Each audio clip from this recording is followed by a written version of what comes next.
the campaign, everyone. This is session 1 of our. Did we ever decide on a name for this party?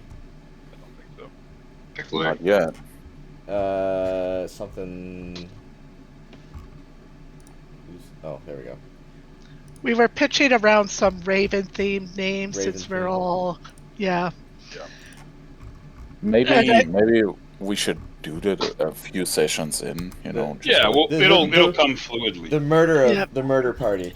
Murder of Ravens Yeah, or it's something. best to find your dynamic No. before we settle on the name. So, alright, so you guys have all gathered to the Adventurers Guild Hall within Stone Call for various different reasons. So, I'm going to be introducing you all one at a time. If you want to describe yourselves as we go into it, feel free to do so.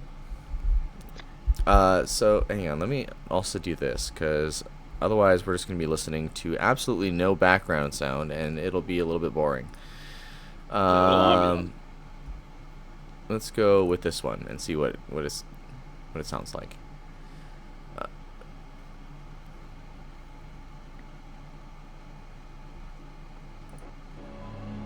Alright, that'll work. So the Adventurers Guild Hall bustles with activity. You see many different people running around and either like going and getting their weapons sharpened, or they're looking at the job board. That you hear people talking with the receptionist. The air is thick with the hum of conversation and the scent of polished wood and oil lamps. And you see there are many different adventurers from all walks of life. Seasoned adventurers, scholars seeking maps, people posting jobs as well. And above the job board, it says towards the top you see as you guys enter one at a time, you'll see that there's a note that says seeking capable adventurers, investigating magical disturbances in the southern forests. High risk, high reward. Inquire at the guild desk. So Liliath will walk in first. The heavy wooden doors creak open, and only a few people look around at you. And you step inside, and it seems that your movements are measured and cautious, and your cloak swaying slightly as you cross the threshold. Your faintly decaying scent masked by very subtle perfumes, and those that might look closer at you notice that there are feathers tangled in your hair, and your piercing eyes seem to drift towards various shadows. Your steps are super quiet as you approach the job board, and you see the posting.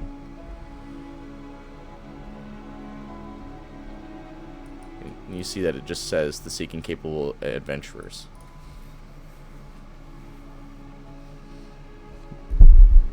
I think I'm gonna wait by it rather than walk all the way up to it, kind of trying to see who goes for it. Okay. And as you decide to wait, you notice that the doors swing open again. This time it's with a kind of a faint clang, as if the door is being pushed open by something.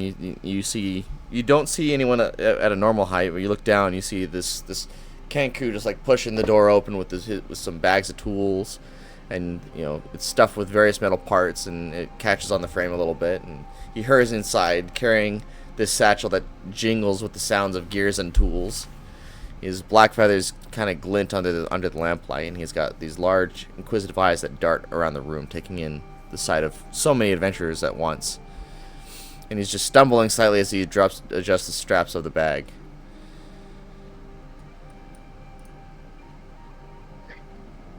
Just to preface, I tried doing the Scottish accent. I tried to practice it. I'm just gonna go for something normal for now. Is everyone fine with that? We're not professional voice actors. I think everyone's fine with it. Just do your thing, man. Sure, if you want to switch it later, go for it. I mean, you don't talk. Yeah, sure, you do. All right. Just... So, as Nick approaches, he's going to eye the poster for what seems to be the 10th time today, maybe. He's been in and out of the guild, as this is his place of work. But he seems a bit enthusiastic this time. Maybe seeing all the new faces around. Maybe he's thinking there might be a chance for something. And he's going to run up towards the desk and for a better view of who wants to apply. Maybe to ambush someone at the desk. Okay. And as you step up to the desk, you see this halfling woman behind, like, kind of poking her head over the desk, and you know her name is Tessa, and she says, "Oh, hello, Nick. It's good to see you. Have you spoken with Guildmaster Bramblefoot yet?" Hey again, Tessa. I haven't gotten to it quite yet, but well, I was on my way to. Well, I believe that he's interested in having you join up with a party here before too long, very soon. Really? They haven't done that yet before. Well, I believe there's some winds of change, so it might be going on in your favor here in a little bit. I guess patience seems to always be rewarded. So just keep. I don't know. He might come out soon. Yeah, he's really hyped up by that.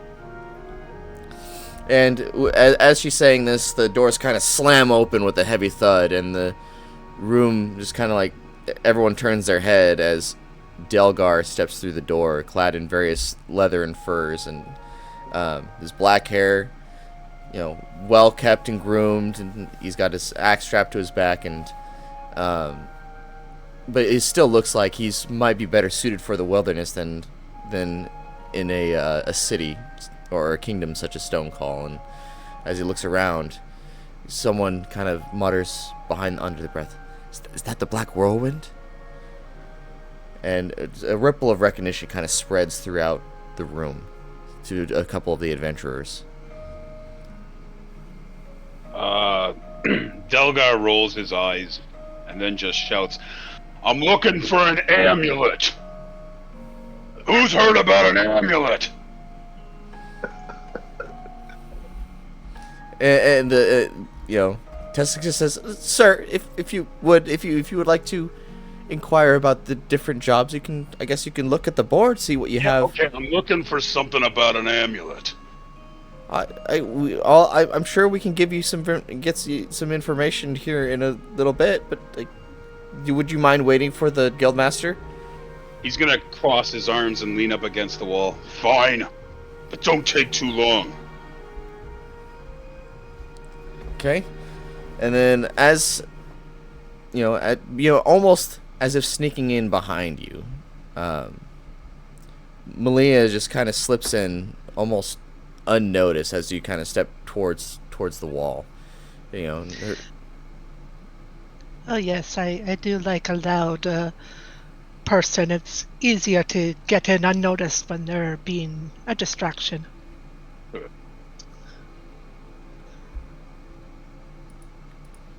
I'm not interested in the board. I'm interested in other things, so I'm gonna take a spot in the shadows. Okay, and you notice that you have Knik kind of like waiting on the counter. You have Delgar leaning against the wall, and you see Liliath kind of hovering near the job board, but almost slinked back a little ways. Perfect. All right. And then one more individual steps through the doors very slowly, but the double doors just kind of get pushed open in very slow and deliberate steps. You hear these big, decently heavy steps as Malakar steps into the hall. His imposing figure is just wrapped in this black cloak, and you only really see his eyes underneath, but because the rest of his face, your face is wrapped up, right? Because I believe that's what you sent me. Yes. Yeah. Bandages. Yeah. So he's got bandages all over his face, but you can only see his eyes. And some of the adventurers kind of just shift uncomfortably as he walks in. You're getting an eye, taking a look at him. The nine tails that he has strapped to his back, the swaying with each step.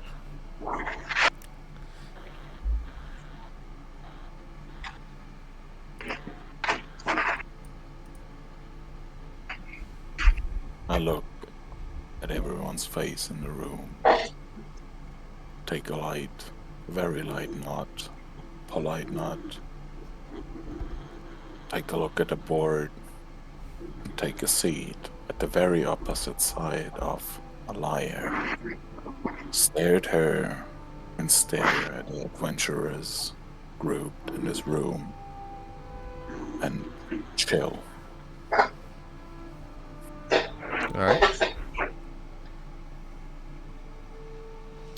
And as you take a seat, you hear a door open behind you, and another halfling pops out, and he says, "Well, I suppose it's time for us to. I'm sure we've gathered some interest on the listing that we've posted. That makes me quite happy. But let's take a look to see who we have." And you see this very, very short halfling, like short for a halfling, kind of hobble down these steps and get up onto the desk and look around. It's like, who here is for the dangerous adventure regarding the amulet? Oh, that's what I'm here for. Ah, yes. Do you have a party? No, I'm by myself. Well, I suggest you find a party. Is there anyone? Party. Huh? I get up from my chair. I don't need a party. It's quite dangerous. I imagine you probably need a contract, and I'll be on my way. The contract is for a party of at least 5. Who wants to come with me? Oh, sir, please. What the? Please let me accompany you, sir. What are you? I'm a Kenku. Okay. Have you ever seen one before? Aren't you those people that can only say things that you've heard from other people? That's the misconception. I can say whatever I like. Wait. Okay, fine. You just stay out of my way. Well, Knik here is very, very good at maintaining equipment. So if you have any equipment that needs to be maintained, he could probably do it for you. You know how to sharpen an axe? Oh, yes, as long as it doesn't need to be hammered. I'm not great with strength. I'm a bit frail. Well, we'll need a few more. Anyone else? I touch. After I get up from my chair, I moved up to him, resting my right hand on his left shoulder. Maybe Delgar, could use some godly assistance. Delgar moves his shoulder away and goes, "Don't touch me. What happened to your face?" Oh, scars. Great, Folks wonderful. Don't appreciate it, but I'm sure someone like you knows that it's an honor to wear scars. I like you. I appreciate you too. Alright, Birdman and Scarface, who else? The name's Knik. What'd you say, Birdman? Oh, nothing. Gotcha. Who else? We need 2 more. So the adventurers in the back kind of like look around at each other. They're unsure if they want to join you or not.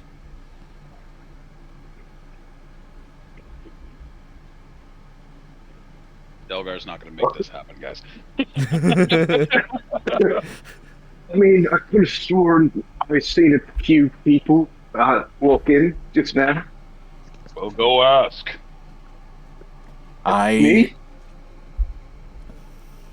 I Yes. would like to walk up to the lady in the corner. You. Which one? I think they're both kind of like slinked off into 2 different corners. Yeah, there's 2 different corners, 2 different ladies. Malia. Hmm. She was the one I was eyeing before you. Hello, dear. How may I help you? You look like an adventurer. Oh, thank you. I feel like you could be part of this adventure. And I feel like we all could, get something out of this. I can see in your eyes that you're interested in this.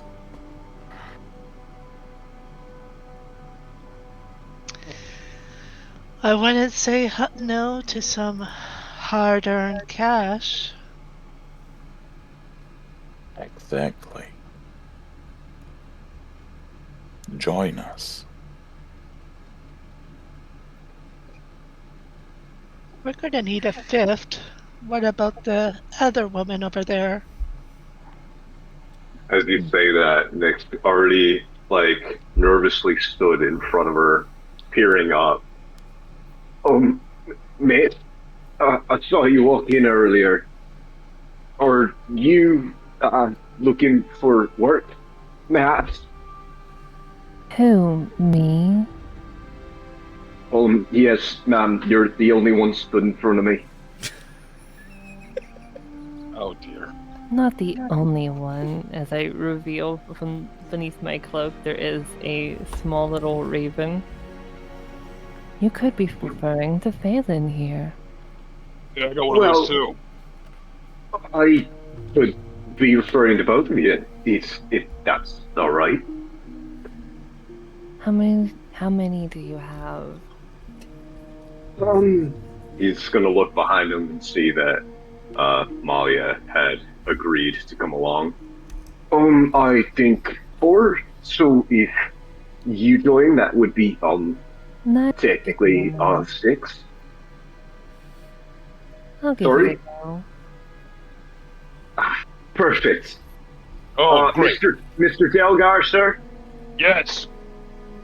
I think I got one. Good job. Hey, halfling. We got 5. Give me the contract. Let's go.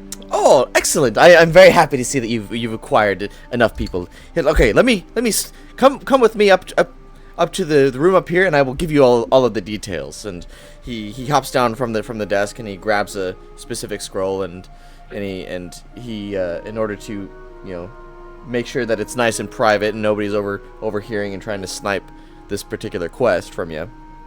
He goes up the stairs and says, "Come with me. All the people that are in the party." We follow along. Can I check if it is really private? Sure. I'm also going to keep my eye out for any Would thieves' it be the cat. perception? So, yeah, if you want to do a perception check, yeah, go for it.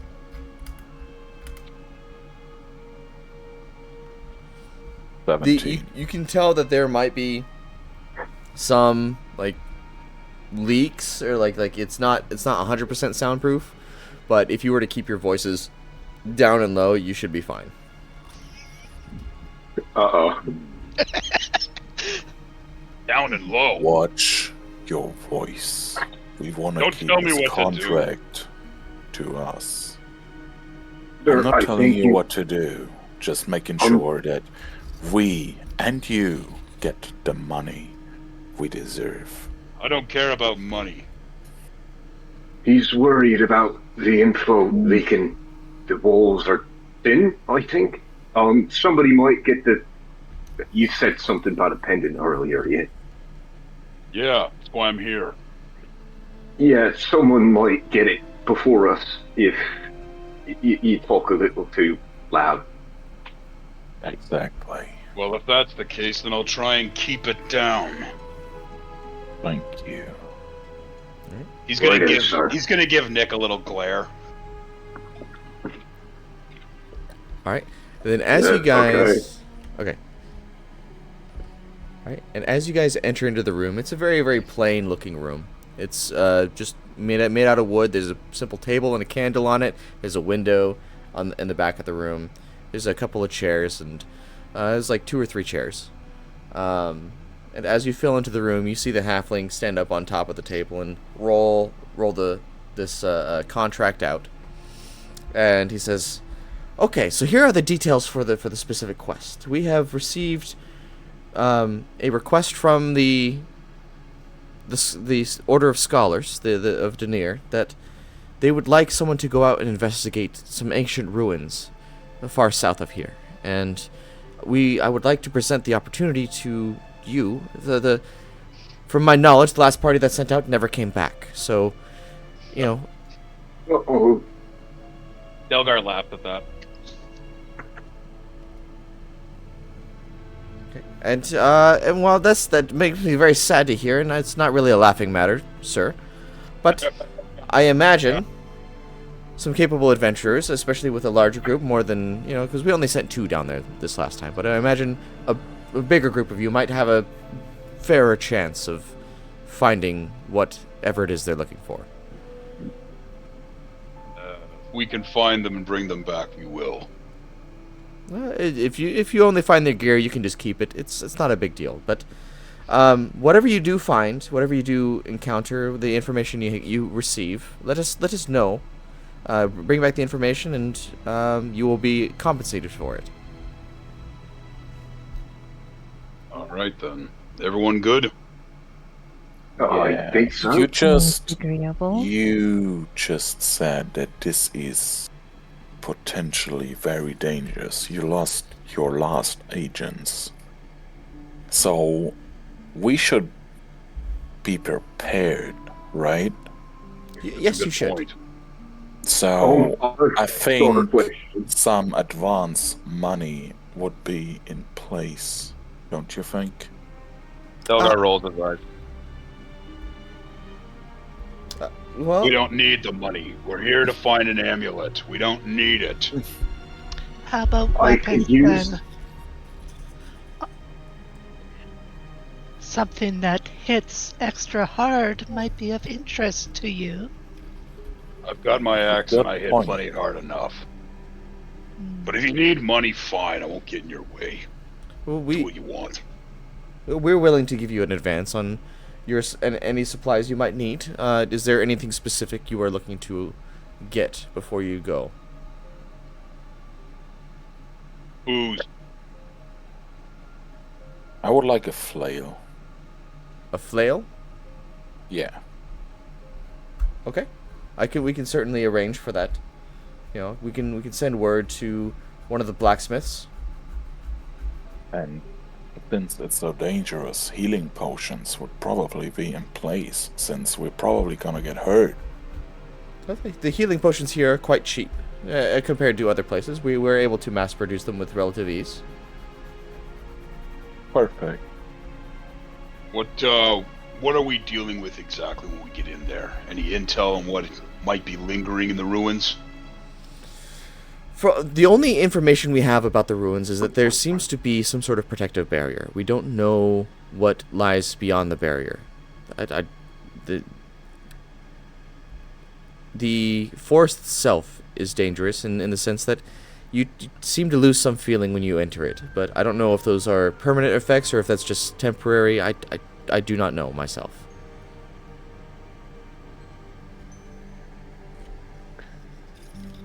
So where can we pick up those supplies you promised?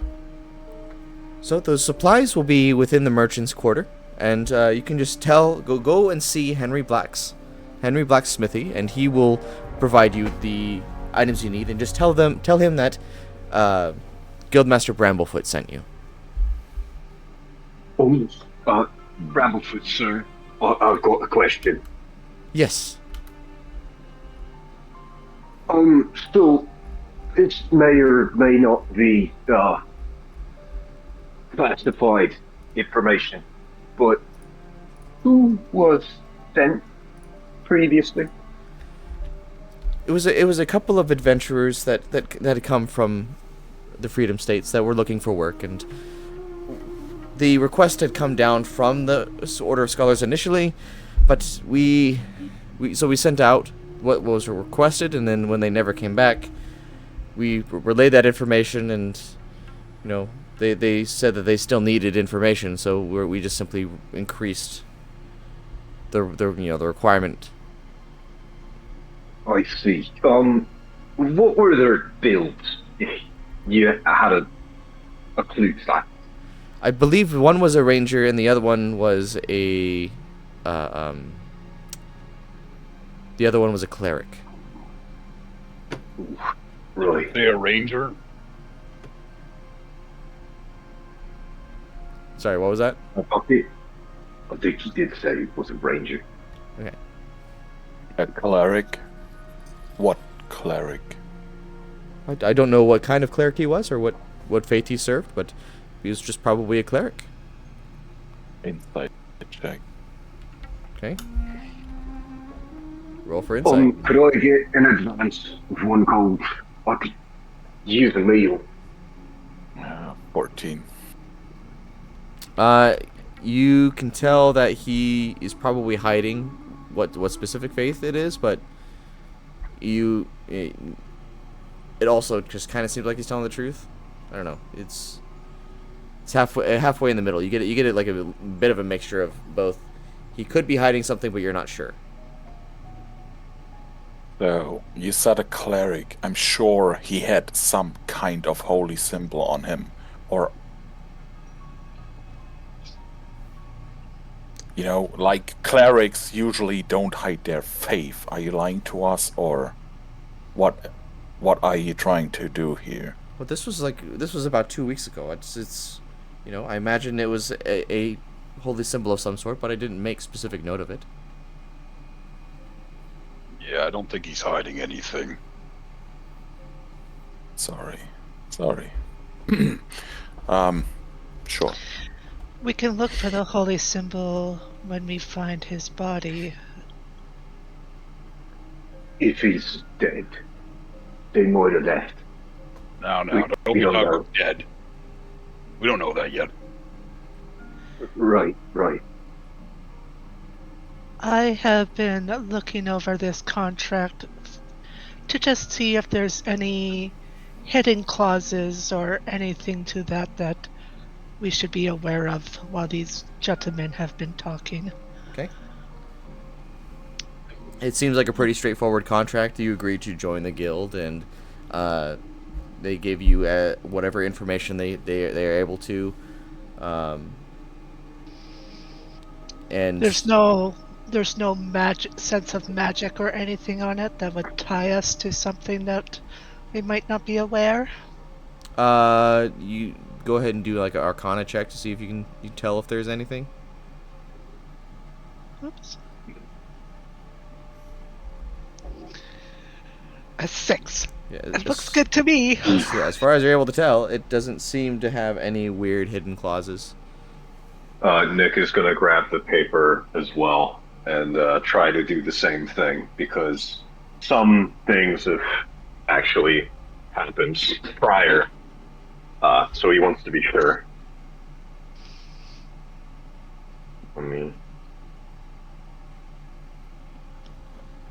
Oh my god. And like I said, as far as you guys are able to tell, this looks like just a regular contract. It doesn't look like it's anything super special. It doesn't look like it's anything like magically binding in a way that's twisted or unnatural. After Malia checked the contract, I would like to look at her. And you found anything, hug, something suspicious in our contract? No, not that I saw, but we are heading into ruins, and from the sounds of who they sent in before, I just would advise us to be cautious of ancient magic, ancient traps. Magic and traps. Yeah, that's where we're heading to. Fun. I could be of help with that. Traps. Good. Well, everyone ready? Not. I think about everything. All right. So he says, "Well, with that in mind, I'll let you be on your way. And Nick, here's a gold piece so you can get some food." Yes. Thank you, sir. Before I sign this contract, What exactly are the terms should I want to cancel my membership? I mean, I guess if you would like to cancel your membership, you may, but I don't see why you would. It doesn't cost you anything. Just making sure. I'll verify that by reading the contract thoroughly before signing. Delgar will sign the contract with just 3 straight lines, because he doesn't know how to spell his name. I do not spell it or do not sign it in the name Lilias. I spell it or sign it in the name Raven. Nick is going to take the quill in hand and write his name in beautiful cursive. I'm gonna go under my rope and touch my scourge with the razor blades attached on the end. Cut my finger a little and sign it with blood. Jeez. Bramblefoot's like, it's a bit archaic, but, to each their own, I guess. Malia just signs with an M, but she's gonna study their signatures. Just for a second. Lilias gives Malakar a side eye of curiosity. Can I make a religion check to see if it's any specific? So are you just trying to figure out what religion he belongs to? I'm more or less trying to figure out why exactly he signed in blood specifically. Okay. Maybe basing it off of religion. Alright, yeah, go for it. 9. It seems like it might be part of his personal beliefs that signing in blood is a normal thing to do.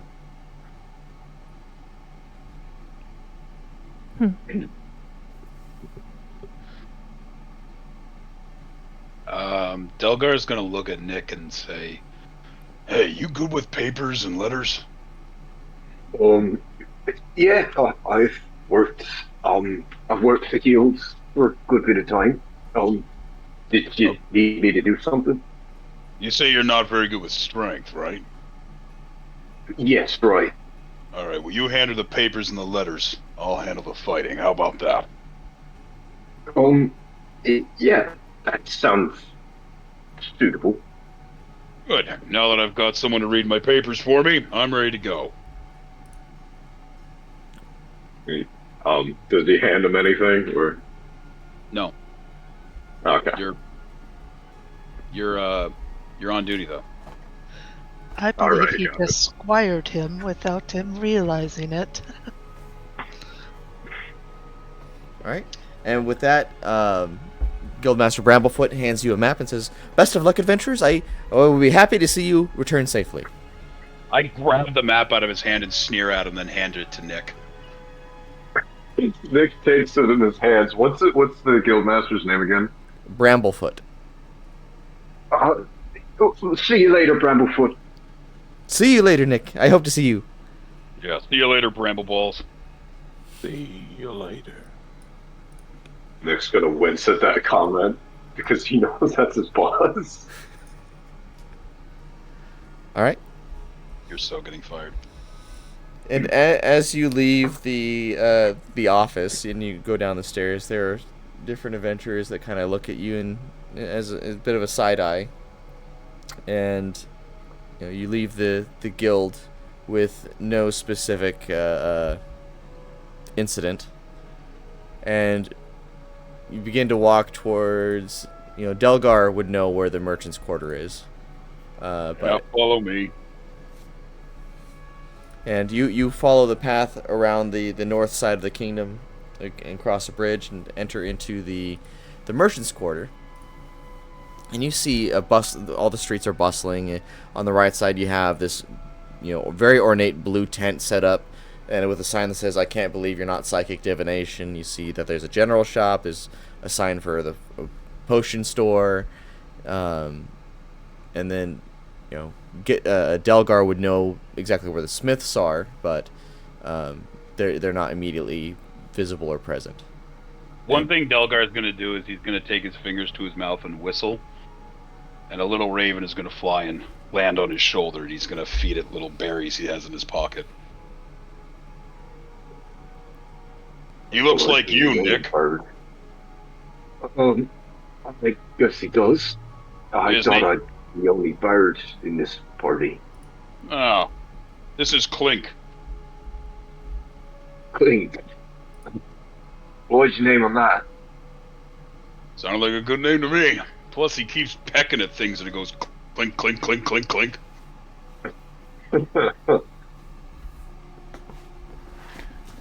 I would like to visit the alchemist, or what was it called? The pick-me-up potion area? Yeah. Okay. I would like to buy 10 vials. Just empty vials? Is that what you would like? Yeah. Okay. No problems. That will be 1 gold. Sure. 1 gold. All right. And I'll hand it over. he gives you 10 empty vials. And is there something like a smith? Yeah. So you got Gertrude Blacks Smithy, Johnny Blacks Smithy, and Henry Blacks Smithy. You were told to go to Henry Blacks Smithy. Okay, I will go to Henry Blacks Smith, and I would like. Okay. Are you all going there as a party, or are you separating? What is the plan here? I'll follow him. Nick speaks up. Oh, you haven't had a good meal in a few days. I'll meet up with you. Wait, did you say food? Yes. Alright, I'm going with the bird brain to get some food. No, Guys, I'm just trying to get some supplies for our adventure, but if you want to follow me, you're very welcome. No, we're gonna go get something to eat. If you want to meet up with us there before heading out of town, that's fine. But we gotta go. Oh, by the way, Nick, I ain't got any coin. You gotta pay for me. Oh, yay. He gives you a slap on the back that might have been a bit too hard, but he didn't mean it. He's gonna look very downtrodden after hearing that, because he's probably got a giant appetite. I could I'm eat gonna a meet whole you turkey. at the food, then. Sorry. Alright, sounds good. All right. And then as far as Malia and Liliath, where are you two going? I'm gonna peruse the alchemy shop to see if they have any interesting tinctures or poisons or the like. Okay. It's like, and for you, miss, what can I get for you?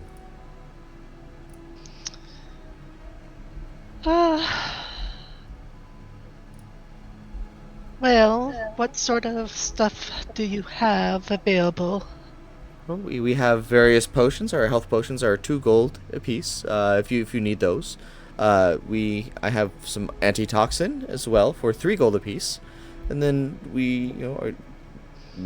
are you looking for something that's a little bit different than that, or you need some mana potions? Do you need some? What kind of potions are you looking for?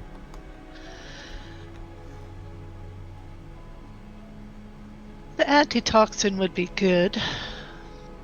We can reverse engineer that. And a health potion. Okay, so that'll be 5 gold. Done. All right, and then whenever you spend gold, just make sure to deduct it from your character sheet. Yep. So if you need help finding that, just go to your inventory and click on your gold there. That animal handling check was an accident, my bad. Yeah. I got my shopping list. Yeah, just let me know when I arrive at the spiff. All right, and then Liliath, what are you planning?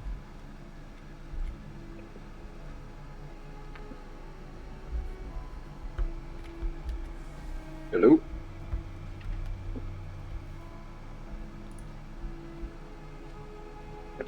Oh my god, I was double muted. Oh wow. It happens. I was gonna go with the food gang. All right, so you're just hanging out behind Delgar and Knik. I was wondering why no one was responding to me. Damn, that sucks.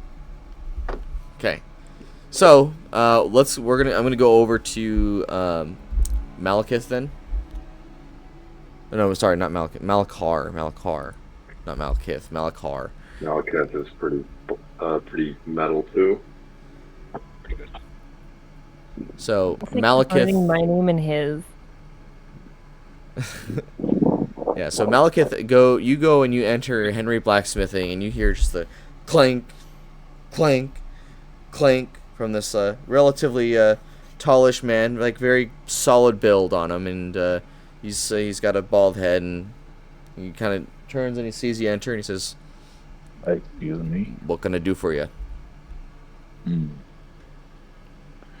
Sorry to interrupt your hard work, but I'm looking for gear. Something you might be able to supply me with. Like a knife or a dagger. Very sharp. To skin animals. We got various sorts of knives. Is there any specific type of knife you're looking for, or are you just looking for a regular knife? Like I said, sharp was skinning. Well, that's not going to be an issue at all. Perfect. I'm also looking for shackles. Say that again. Shackles? Speckles? No, like something to tie someone up. Iron Maid. An Iron Maiden? Shackle. Can you type that out to me? Because I'm just not understanding what you're saying. Shackles. Shackles. Oh, okay. Shackle. Thank you. Thank you. Yeah. Well, I don't have shackles specifically. I can craft them for you. Oh, that would be perfect. What would you charge for that? Well, I'll charge you. I'll charge you 10 gold for the shackles. Oh, one shackle? You want them crafted well. You want them crafted right. I'll do it for you. It'll be 10 gold. Okay, I also need leather strips. Leather strips. Yeah. I can You offer know, you some like- leather strips. That's fine. Perfect. And I need 10 crow feet. I think you call them cauldrops. Caltrips. Yeah. Sure. I can get you some caltrips. Anything else for you? I think all things together, 12 gold. So it'll be 2 gold for the knife. Were you getting the flail here or no? Oh, the flail. I think it was part of the contract that we get it for. Oh yeah, but yeah, okay, yeah. But so he offers you you tell him that you were offered the flail by the guildmaster, so he throws that in for free. So the caltrops, the shackles that you're paying for now, the knife, and then there was one other thing. The leather straps. Yeah. He's gonna say that'll be 14 gold in total.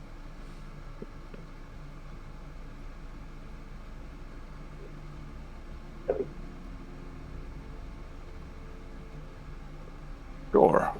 Why not? But now it's 0 money total. Let's go for it. Nice. Sure. 14 gold. Extra 14 prepared. gold. You're ready to make more. Okay.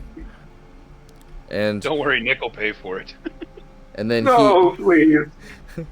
and then as he gives you each of the individual items that you asked for, except for the shackles, you notice that they are of quite exceptional quality. The knife that he gives you it looks like just a regular dagger, but it is quite sharp, and it comes with a very. It's not ornate in any way. It's not well decorated, but it is very functional. It will do exactly what you want it to. That's exactly what I was looking for. Thank you very much. You're welcome. Take care of it. If there's nothing else, I'll get back to my work. See ya, Sue. And he turns around and just goes back, grabs the thing he was hammering, puts it back in the oven, and keeps hammering away.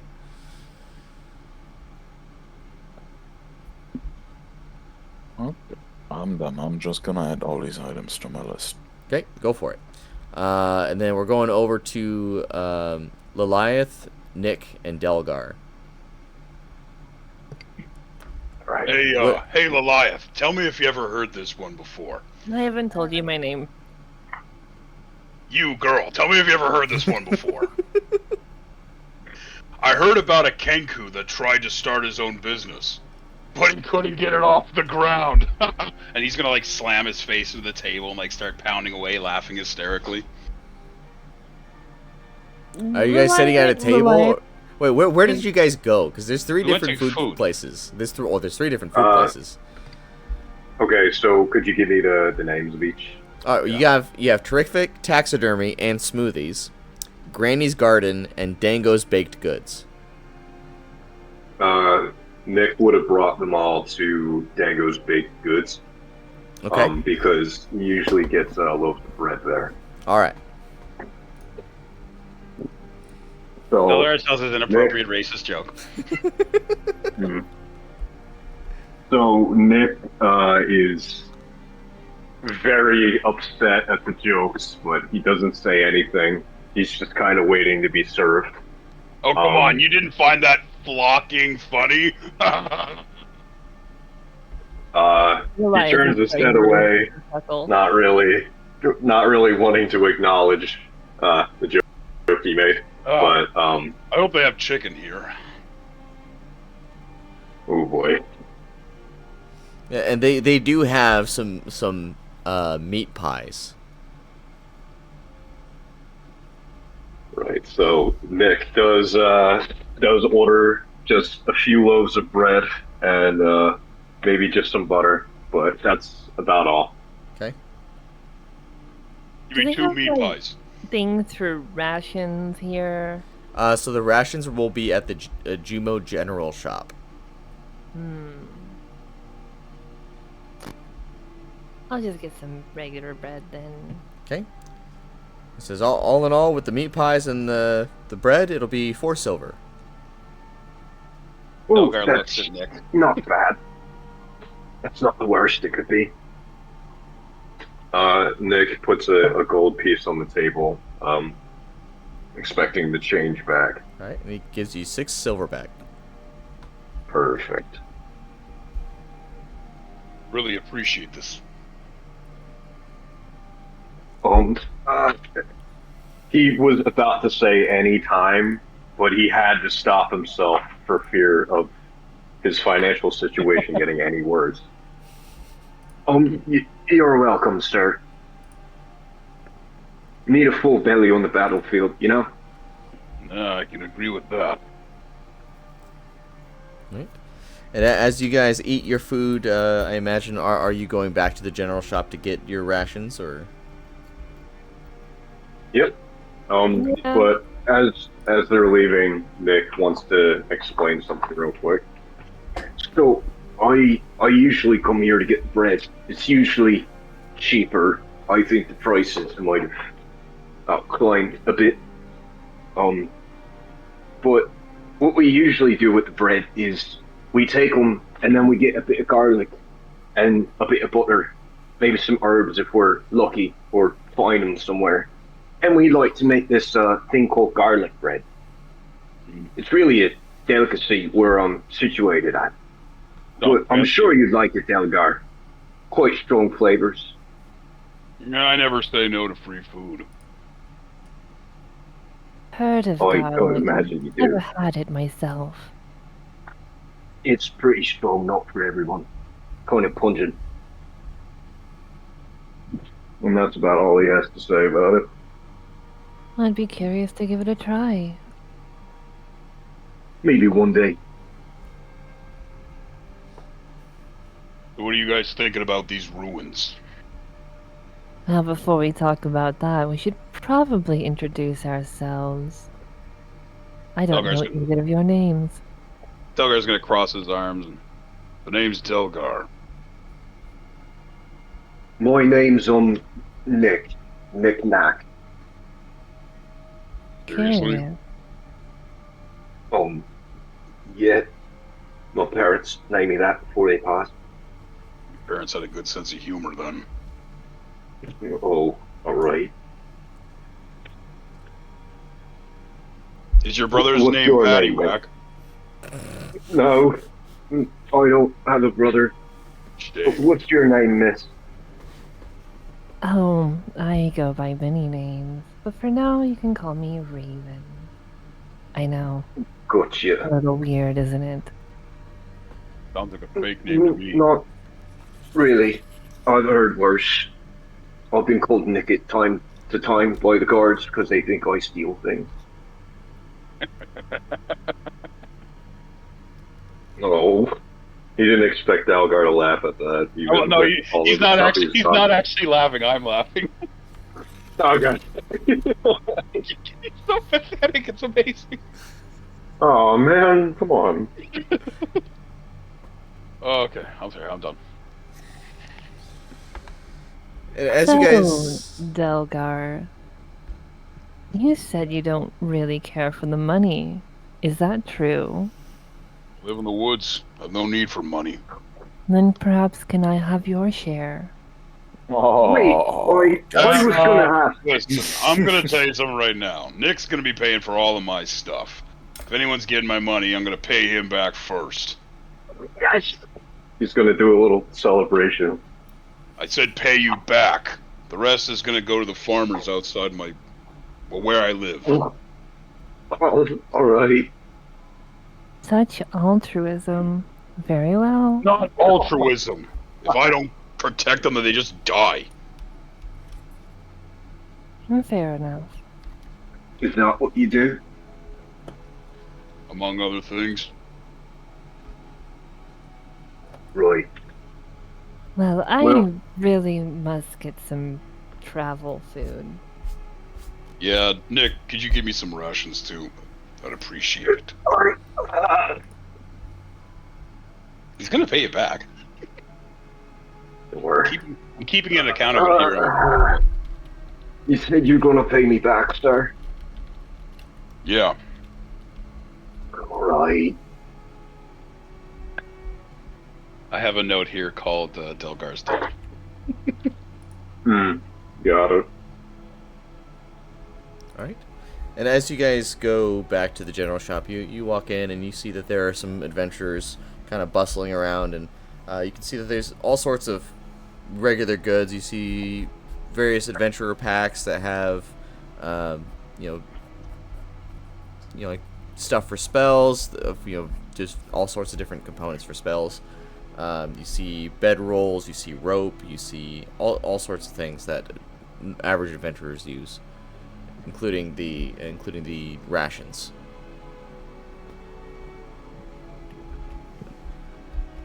I'm How gonna step long are you forward. going to be out for? Yeah, we never asked how long the journey would take. Nick, look at the map. How long do you think it'll take to get down there and back? Alright, do I have an actual map or? You have a map. I gave you the map, yeah. Okay. Well, yeah, I was saying like an actual image I could work off of, maybe gauge. Oh, It's just right now you're just I don't have a map like that specifically, but you will estimate it's about 2 days there and 2 days back. So he relays that and points at the rations. Alright, so if we're gonna be eating like full meals, maybe like 2 a day, we probably need around 4, maybe 5 if we manage to lose any. if we run out, we can always hunt and scavenge. We'll be alright. Are you good with doing that, sir? I live in the woods. Yeah, I'm pretty good at it. Okay. And I during this just haven't time, been- Malakar rejoined you guys and was been quiet the whole time. Oh, Scarface is back. Wonderful. I'm sorry it took me so long, but I got every necessity for our adventure. I'm sure we are prepared now.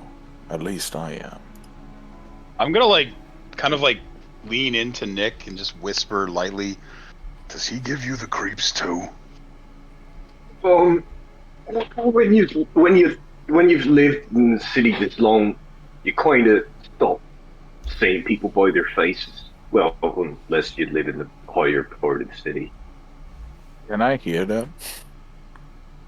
It was whispering. He might have not realized that he was talking a little loud, so you could probably hear it.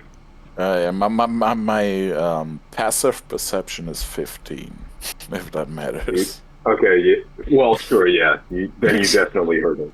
You definitely heard Nick talking, at least. Delgar was being Okay. quiet. Yeah, I'm not gonna react to it. I was just wondering if I could hear it. No, yeah, you did. Okay. And I'm assuming, Malia, do you just hang out? Where are you at this moment?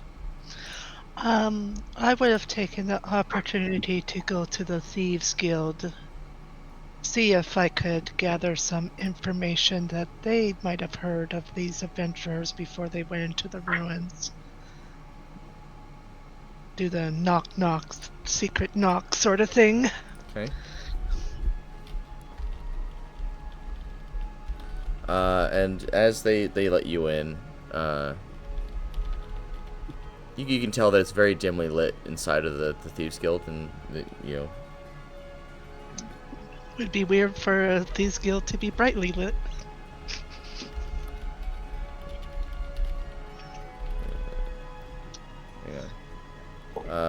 So they take you back, and there's a couple of people scattered throughout the area. There's a person at a desk, and towards the back of the building. But there are people hanging out and speaking with each other in very quiet and hushed tones. Well, I know not to disturb those conversations unless I'm needed in them. I'm just going to look out for someone who, because I'm not part of this guild officially, just someone who looks like they would be in the know to the street talk. And there's someone that's just kind of sitting off by himself, drinking something, and he kind of looks up over at you and kind of gives you a little head tilt, and I'll slide into the table beside him and put down enough coins so he can purchase another drink for his time speaking with me. all right. Be right back. I'm heading into the ruins. I understand that there was a couple of adventurers who headed that way a couple weeks ago. Any rumors or information that you gained on them before they disappeared? The information that I know of the two adventurers you speak of, one of them was a ranger, and the other one was a cleric. I imagine one of them was from Beinnhold. I believe the cleric was. Beinnhold.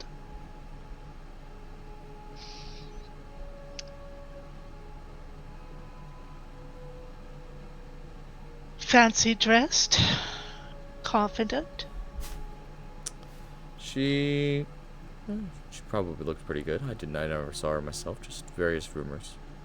The ranger that was with her, I don't know where she came from or where she went. She was probably from the Freedom States somewhere, but elves tend to keep their distance.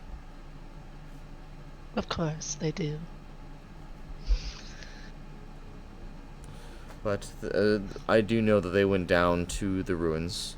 They probably met their fate somewhere along the the trade route that exists there. Oh. Anything that we should be watching out for on the trade route? Well, just don't mess with Rishali or the dwarves that pass through there. That's they tend to be very well armed. If you are going to try to interrupt their trade, make sure you're ready for a fight, because they're not going to go down easy. Well, we want to interrupt any trade. Any pickup jobs that need to be done by the guild if someone's happening to be headed that way? Not that we have at this exact moment, but come back and I'll keep you informed of anything that might need to be done. Excellent. Thank you for your time.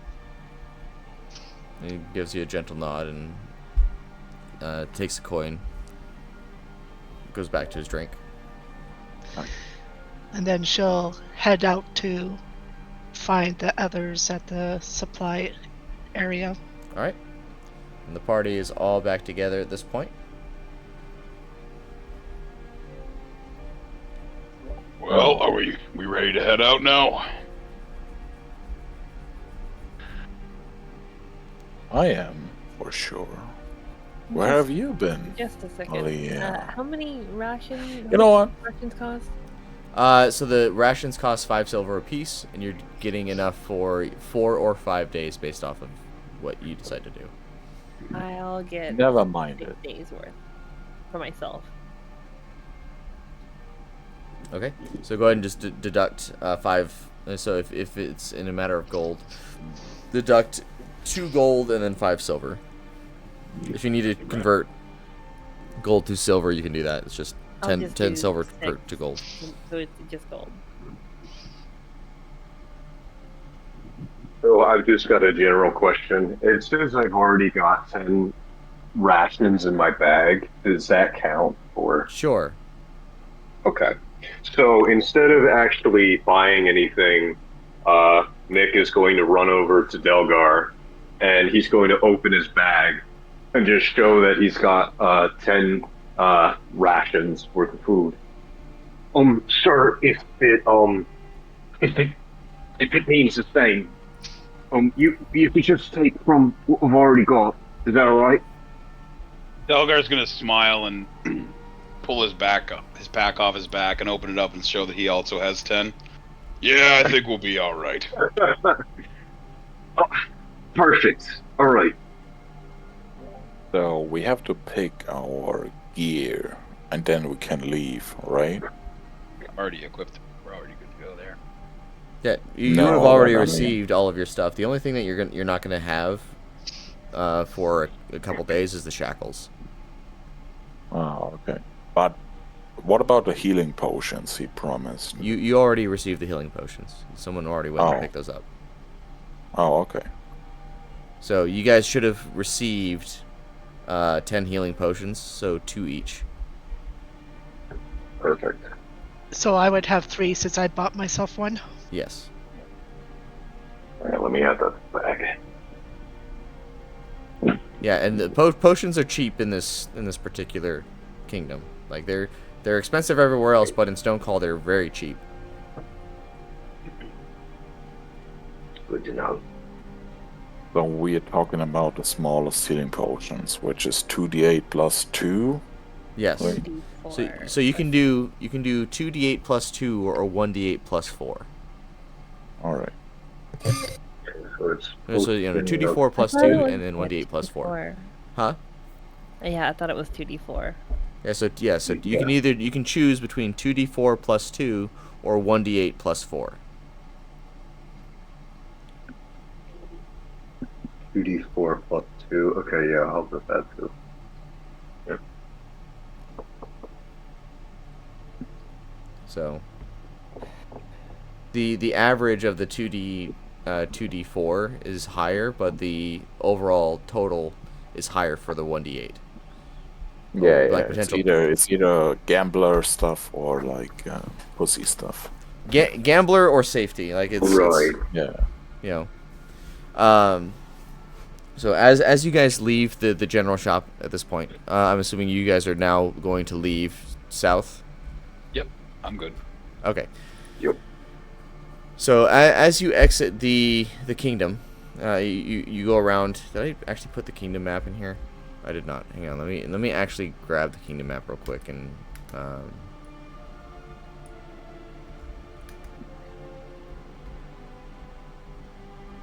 Move this. Copy image. Once we're all like together, I'll also try to get everyone's names. Okay. So right now you guys are in the merchant's quarter on that left side there. You're going to be going down south through the military quarter, and as you're passing through the military quarter, you'll see that there are people training, like doing mock sword fights. You'll see that there is just a bunch of people doing like jogging and running and push-ups and just various military training. You'll notice that there is a particularly boisterous commander yelling at recruits, and it's a very tall Leonin character.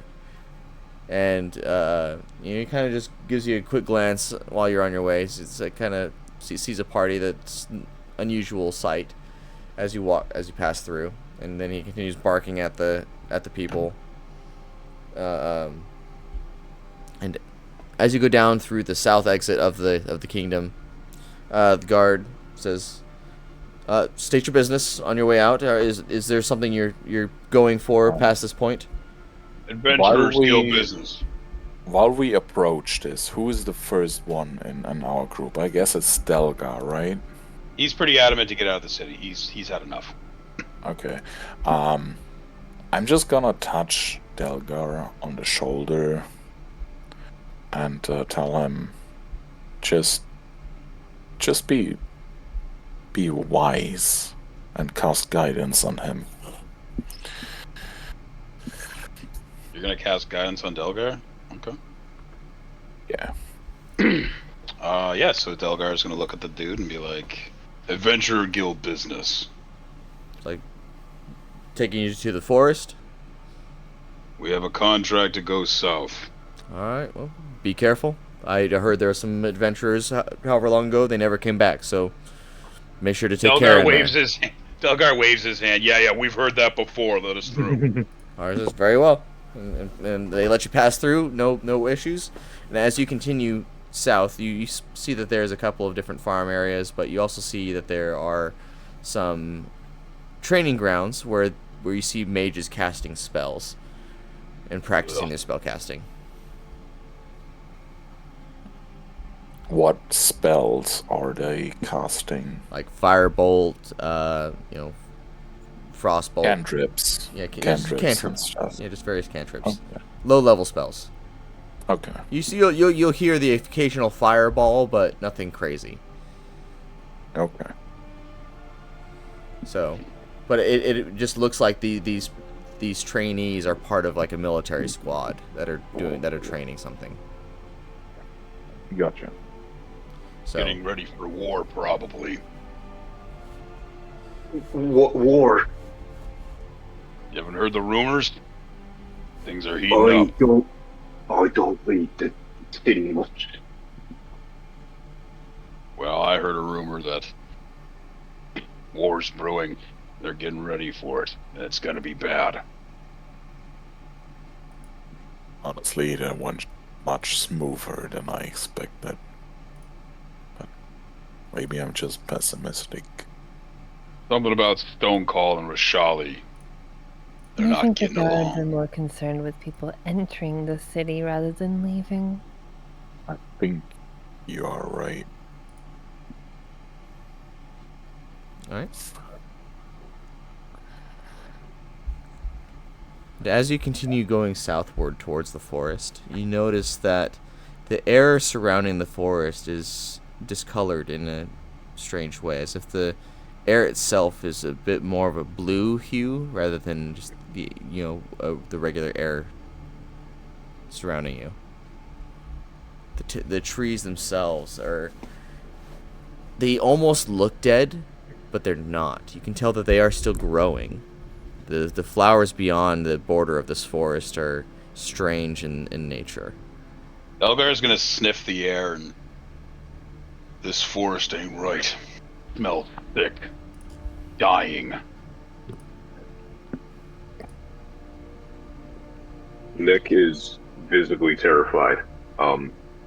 He hasn't actually been this far out, and he's going to express that away from the city, more specifically. Oh. It doesn't matter. We will be guided in dark and in light. Yeah, what he said. Just keep your weapon ready. We'll be alright. Out of And at that- curiosity to see if it's a general effect on all plant life, Malia will just spin some druid craft across her fingers to see if the sickness and the corruption affects her magic. Okay. So are you just like sticking your finger with this? I'm casting druidcraft. I get to cast that cantrip as a wood elf. I'm just seeing if the corruption in the area is affecting, like if someone was to magically create any plant life or anything like that, if it would affect that the same. You notice that with the plant life you do create, it's not immediately affected. She'll pick a berry off the little bush that she planted and just pop it in her mouth and continue on her way. Right. So have you crossed over into the forest itself?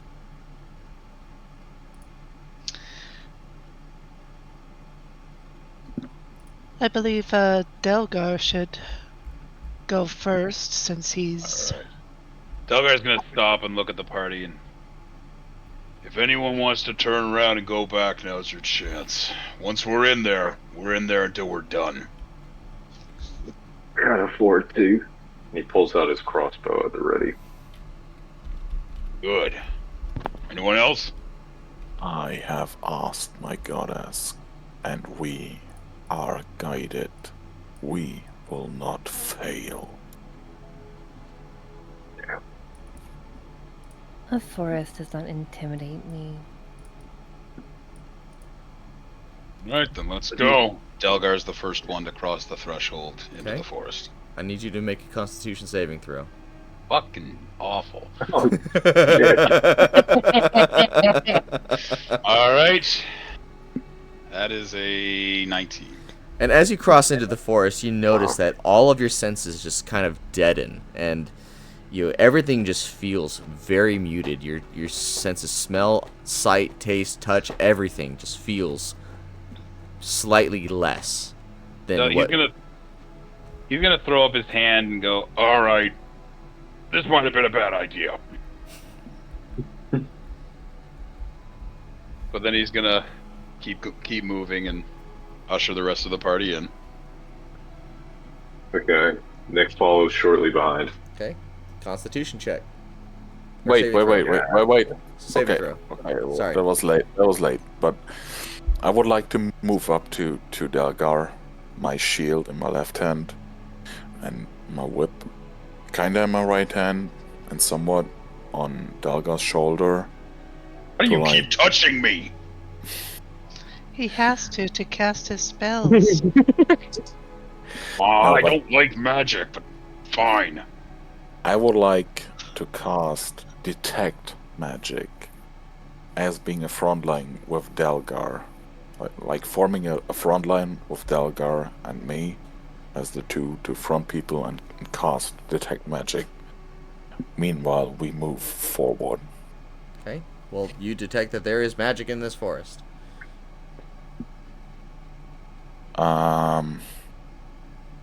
I think I can also see what kind of magic it is.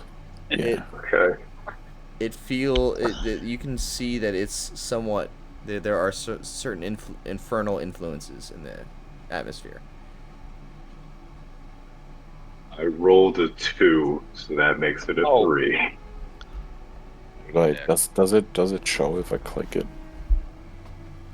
So, Oh. so Nick, as you enter into this forest, you suffer under the same like muted aspects of it, but it just affects you much more strongly, and you are going to suffer a -1 to all rolls going forward in the while you are in this forest. Hang on.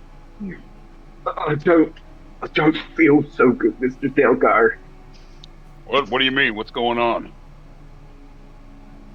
You feel it too, yeah? Yeah, I feel like I can't. Everything feels muted. We gotta keep going, though.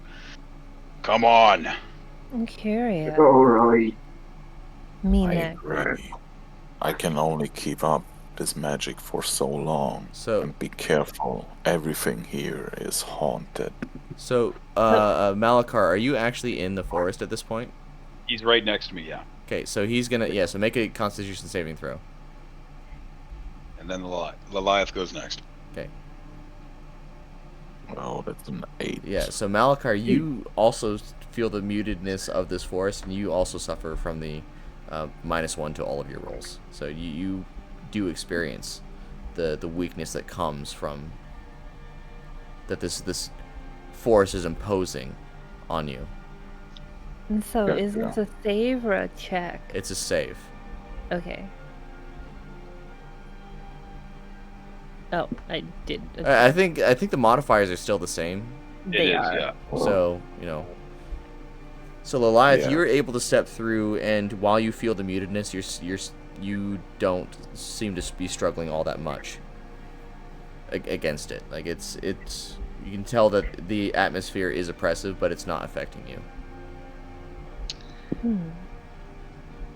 Strange. Kind of feels. I don't know. And Malia, you feel the mutedness, and it's really taking an effect on you.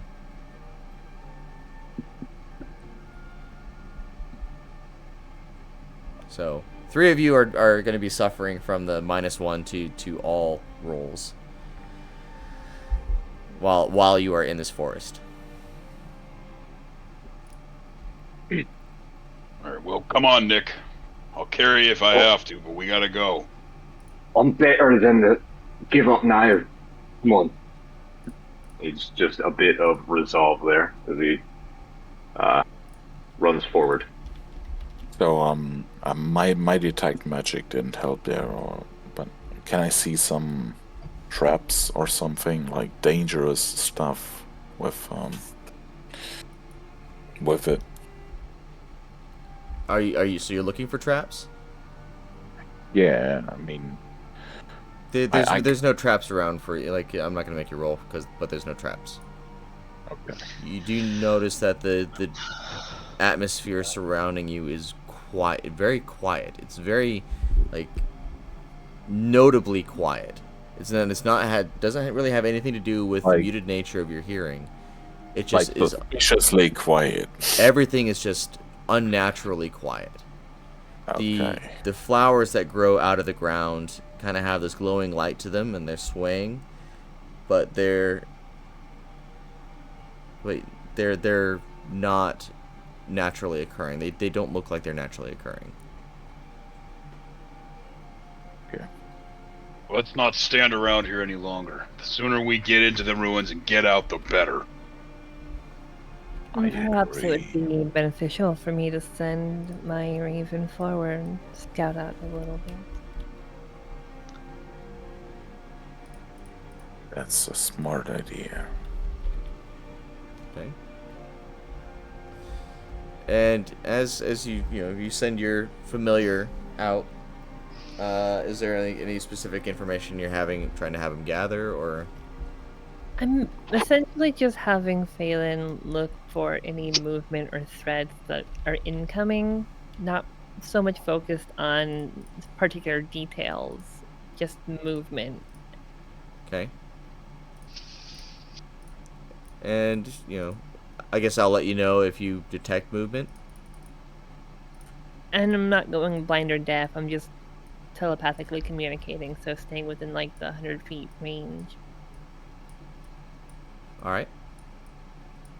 So as you all progress through this forest, and you are able to travel for the whole day without any specific incident, and you come to reasonably good stopping point, and the sun's now like kind of going down. It's getting dark, and the stars begin shining, and the moonlight comes down into the area you're in.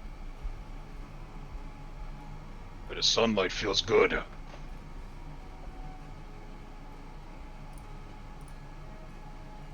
Who can see in the dark? I can. I can as well. Good, because that will come in handy when we're deciding who is taking shifts. Especially in this forest, we'll need to have a watch. I'll stay up. I don't mind. Really? He half expected Delgar to say, "All right, your turn," to a Nick, but he seemed pleasantly surprised. Think Delgar and me would make a good watch together. How about someone that doesn't give me the willies? Tell you what, though, I've got an Delgar, idea. if you and Malakar take first watch, then the rest of you can sleep for the second watch, because I can take it quite easily. Right, fine.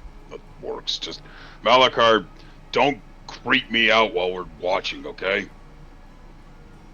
As you wish. Ugh. Does anyone have anything that could make a loud noise? Noise? It would not be good to make noise in this woods. Yeah, we want to be quiet in here. I know. All right. Never mind. No, say what's on your mind. So I can mimic. It's an ability I've got. I knew it! Oh, well, it's not everything I say. Yeah, I don't believe you. Well, I was gonna suggest, if we've got anything that can make a loud noise, then I could mimic it to wake everyone up.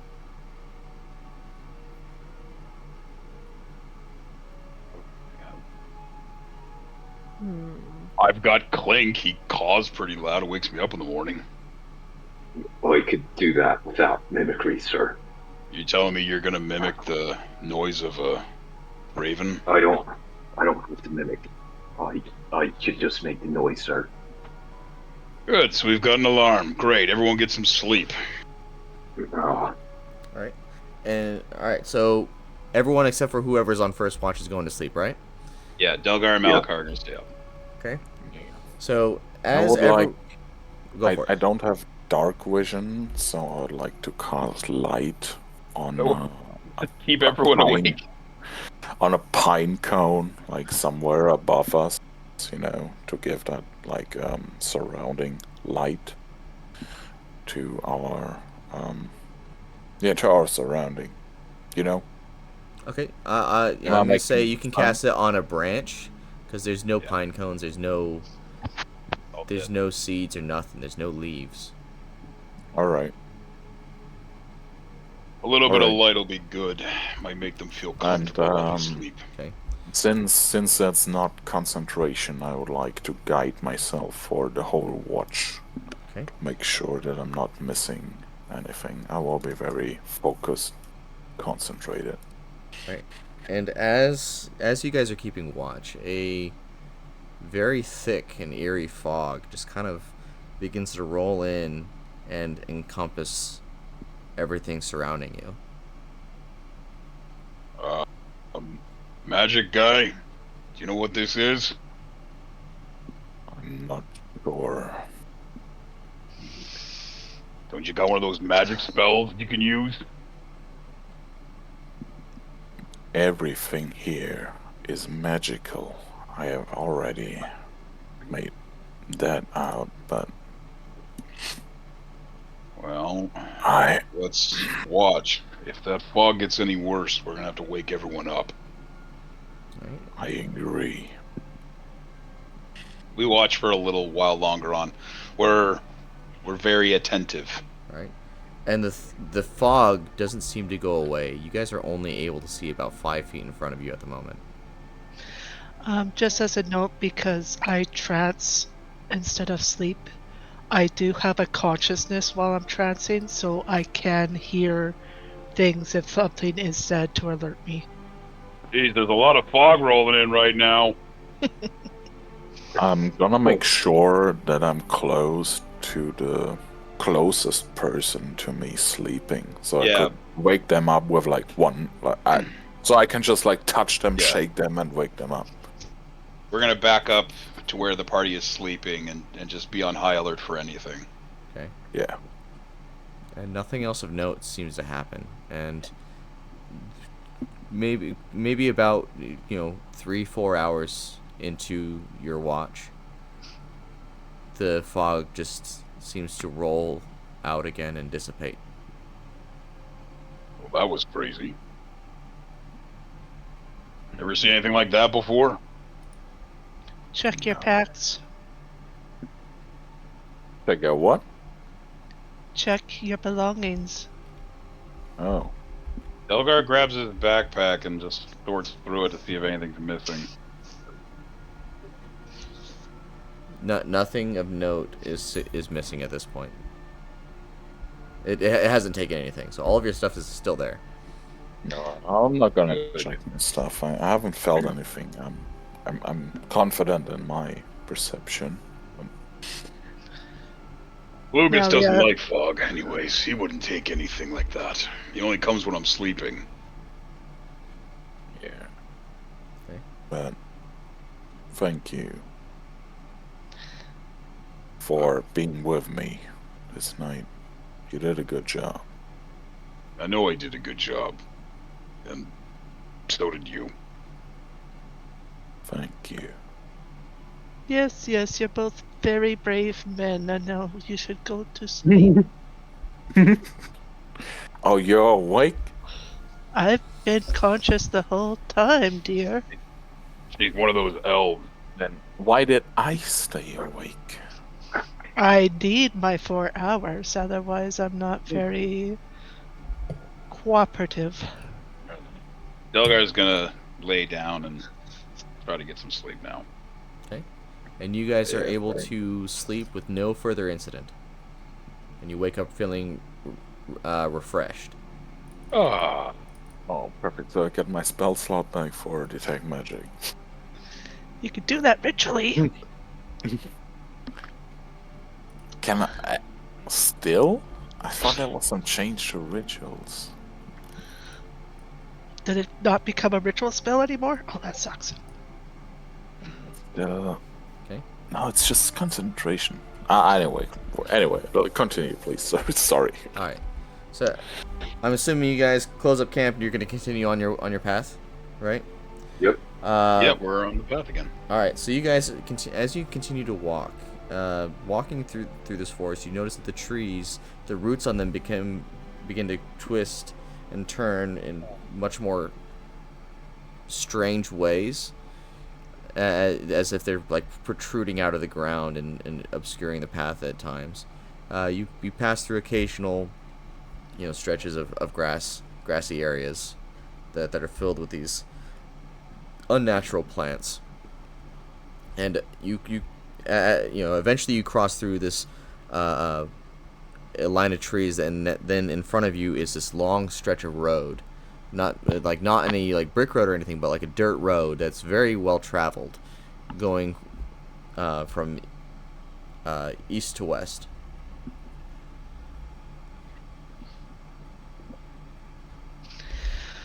Can someone of you make something out of this?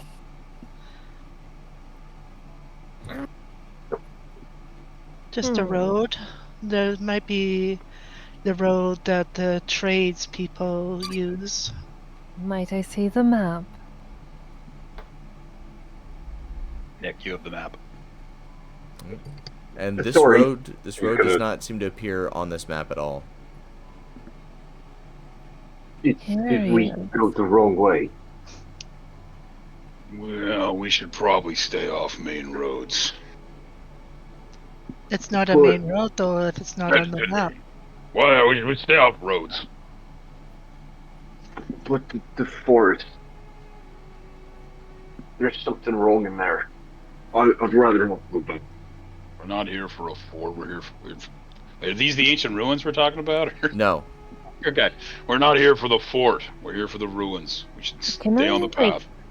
Can I give him like an estimate of where we are on the map, being naturally, not naturally, but like trained as a guide? You're about 2/3 of the way there. Like you guys are still on the right path. Like it's you haven't gotten lost in any way, shape, or form. It's just it's based off of the map you have. This road is not supposed to be here. Are we still in the forest that we think we're in? Yes. Yeah.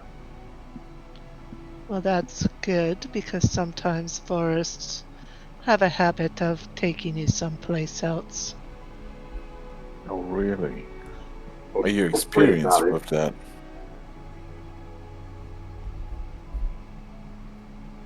Malia. Sometimes, not as experienced as others. My whole job before this was actually navigating those strange changes. Well, this is a strange change. Do you think we should navigate it, Raven? We should stay the course.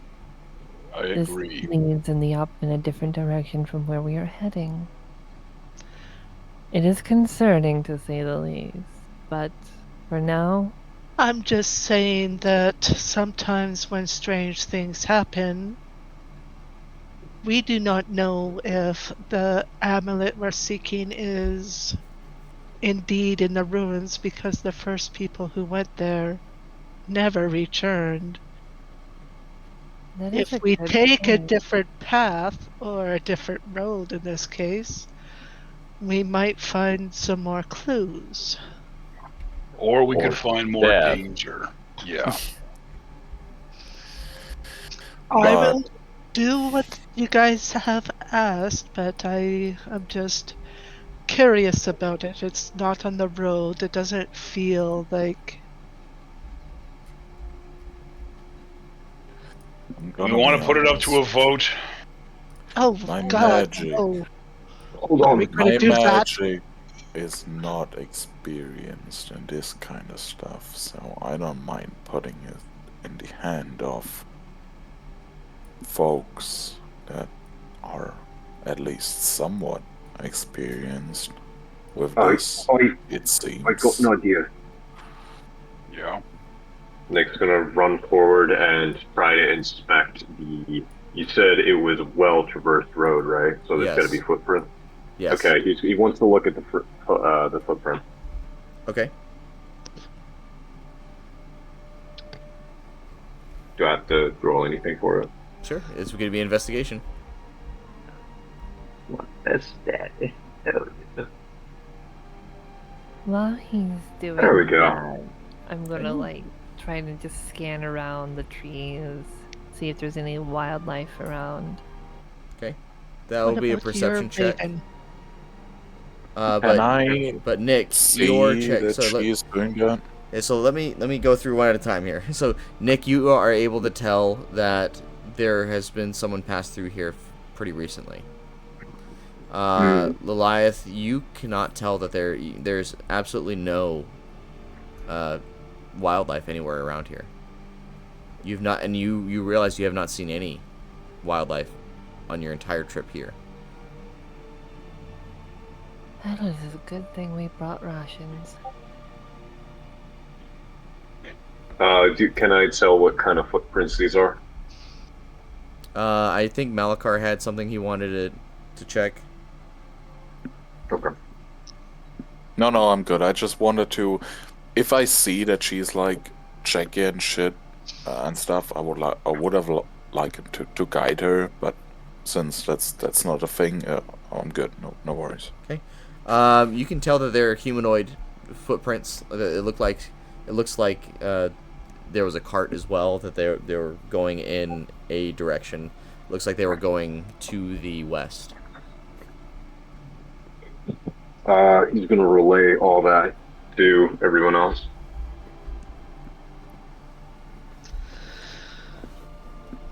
Could just be being used by ne'er-do-wells. Who knows? I just Is there don't like this anything- place. Is there anything on the map to the west? According to the map that you on your map, it's just more forest, and then eventually, the forest ends, and there's mountain ranges. But on your specific map, it'll just come. You'll just go to the edge of the forest. Well, let's just be cautious then, especially if people have been here recently, and try to keep quiet as we continue on. Well, the weird fog didn't scare us off, then a path isn't. Let's go. I was would just like. Sorry. curious. I was just curious because in the weird fog, nothing was taken for us. I was just wondering if the weird fog had dislocated us, but it seems that is not the case either. I'm thinking. But let's keep going. We stand around here long enough, we'll find ourselves trouble. I got the feeling Right. you and Delgar have the best idea of where we should go. So I would say me and Delgar follow the path you two and Delgar are guiding us to. Heading to the ruins. So I'm just gonna follow Delgar's path and what the other two around us say. What would be the best path? All right. And as you guys continue to traverse into the forest, you just cross the road and you just continue in the direction you were already traveling. I'm going to look back. Does the road disappear? No. Okay. And continuing to pass, as you continue through the forest, you notice that the air is becoming a bit more misty and foggy the closer you get towards what seems to be your destination. You pass through one final clearing where you can definitely see that there's, it's much more, everything's kind of visible. But as you pass deeper into the forest, the roots of the trees become far more gnarled and more difficult to traverse over. And eventually you get to this much larger clearing that seems to be filled with super thick fog, where the grass turns into stone, and you can see that there's a whole bunch of stone brick on the ground. And further towards the center of this fog, you see that there appear to be stone structures throughout the middle of this big clearing. I turn around and look at Malia. Yes. I'm just looking to see if there's any stone statues before we proceed any further. Okay. That is my first concern. Alright. And you do notice that there's three stone statues towards the center of this clearing, and they are all kneeling, and they are carrying different weapons. One is carrying a bow, one is carrying a sword, and the other is carrying a spear. Right, those the adventurers from before. Well, we were told of two, a ranger and a cleric. They could have picked up a third. But if they were turned into stone some way, the grass itself has turned into stone. Well, no, it's just it's not the grass turning into stone. It's Okay. that the ground is like a stone ground. Okay. And then I guess, Like- and I kind of missed the detail too. So you also notice that on through these trees, you notice there's a lot of various different skeletons and rusted weapons and. Okay. So no Medusa type effect if No. we cross into the fog. No. Okay. And At level 1, I hope not. yeah, I'm not making you guys fight a Medusa. Don't worry. Is there a beholder? Oh, no. You open the door and there are 37 beholders. Shit. Well, it was great playing with you guys. Really enjoyed the campaign. Yeah, pretty short, pretty good though. No, I've. Do the next one. So That's fun. Have a good one. So I just on your if you are on your character sheets, go ahead and hit launch game, and you'll get an idea of what you see. Gotcha. All right. Yep. And you see that there is this big magical barrier surrounding these massive stone structures. Okay. And Those statues are huge. And then the ground beneath you is one of the notable things that there is a significant lack of rubble. Well, Delgar's going to step forward a little bit.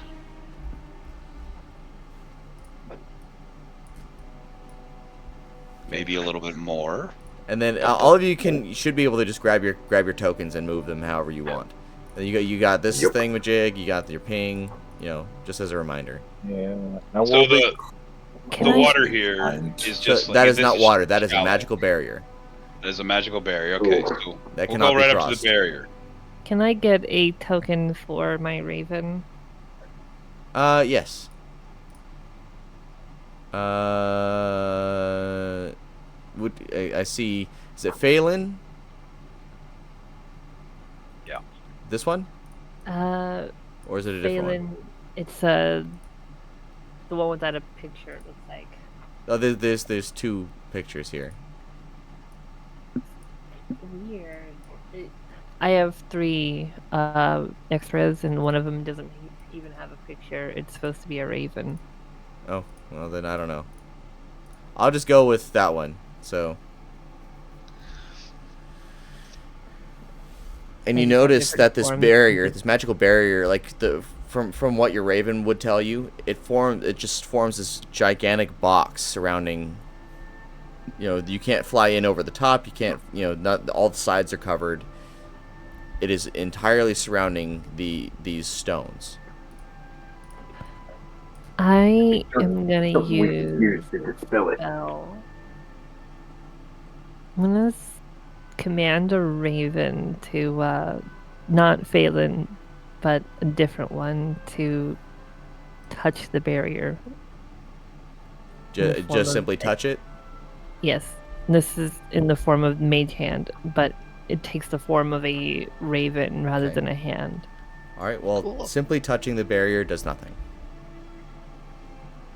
What is this? Magic, Delgar. Magic. Don't like magic. Get rid of it. I would like to cast guidance on myself and analyze everything around me. Like, are there threats? What is the surrounding like? Like beyond what you see, or what are you looking for? What you see right here on the screen is what you have. There's a magical barrier. The ground is made out of stone.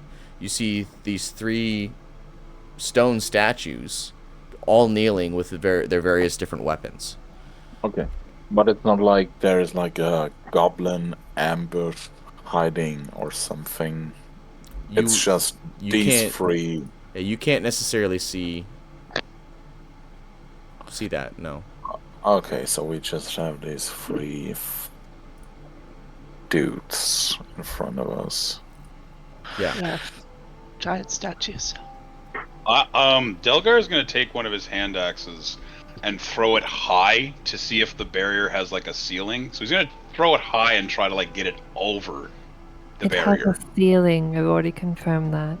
Oh, we have? Never mind then. I'm going to touch the barrier. All right. And simply touching the barrier doesn't seem to do anything. If I put some force into it, if I try to walk forward, does it stop me? So it does prevent you from trying, traveling through it. But as you're doing this, you notice that there are random symbols floating about on the surface of this barrier. Oh. What kind of symbols? They look like a whole bunch of different letters or words. Any particular dialect? or Abyssal. language? Oh. Ooh. I wanted to Anybody- Abyssal first. Then I took Inferno.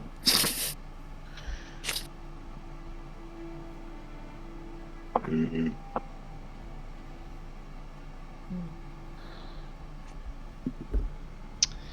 Yeah, definitely Uh, don't know that language. Yeah, fuck it. The- I'm gonna cast. Sorry. Oh, to go for it. I want to hear what you do.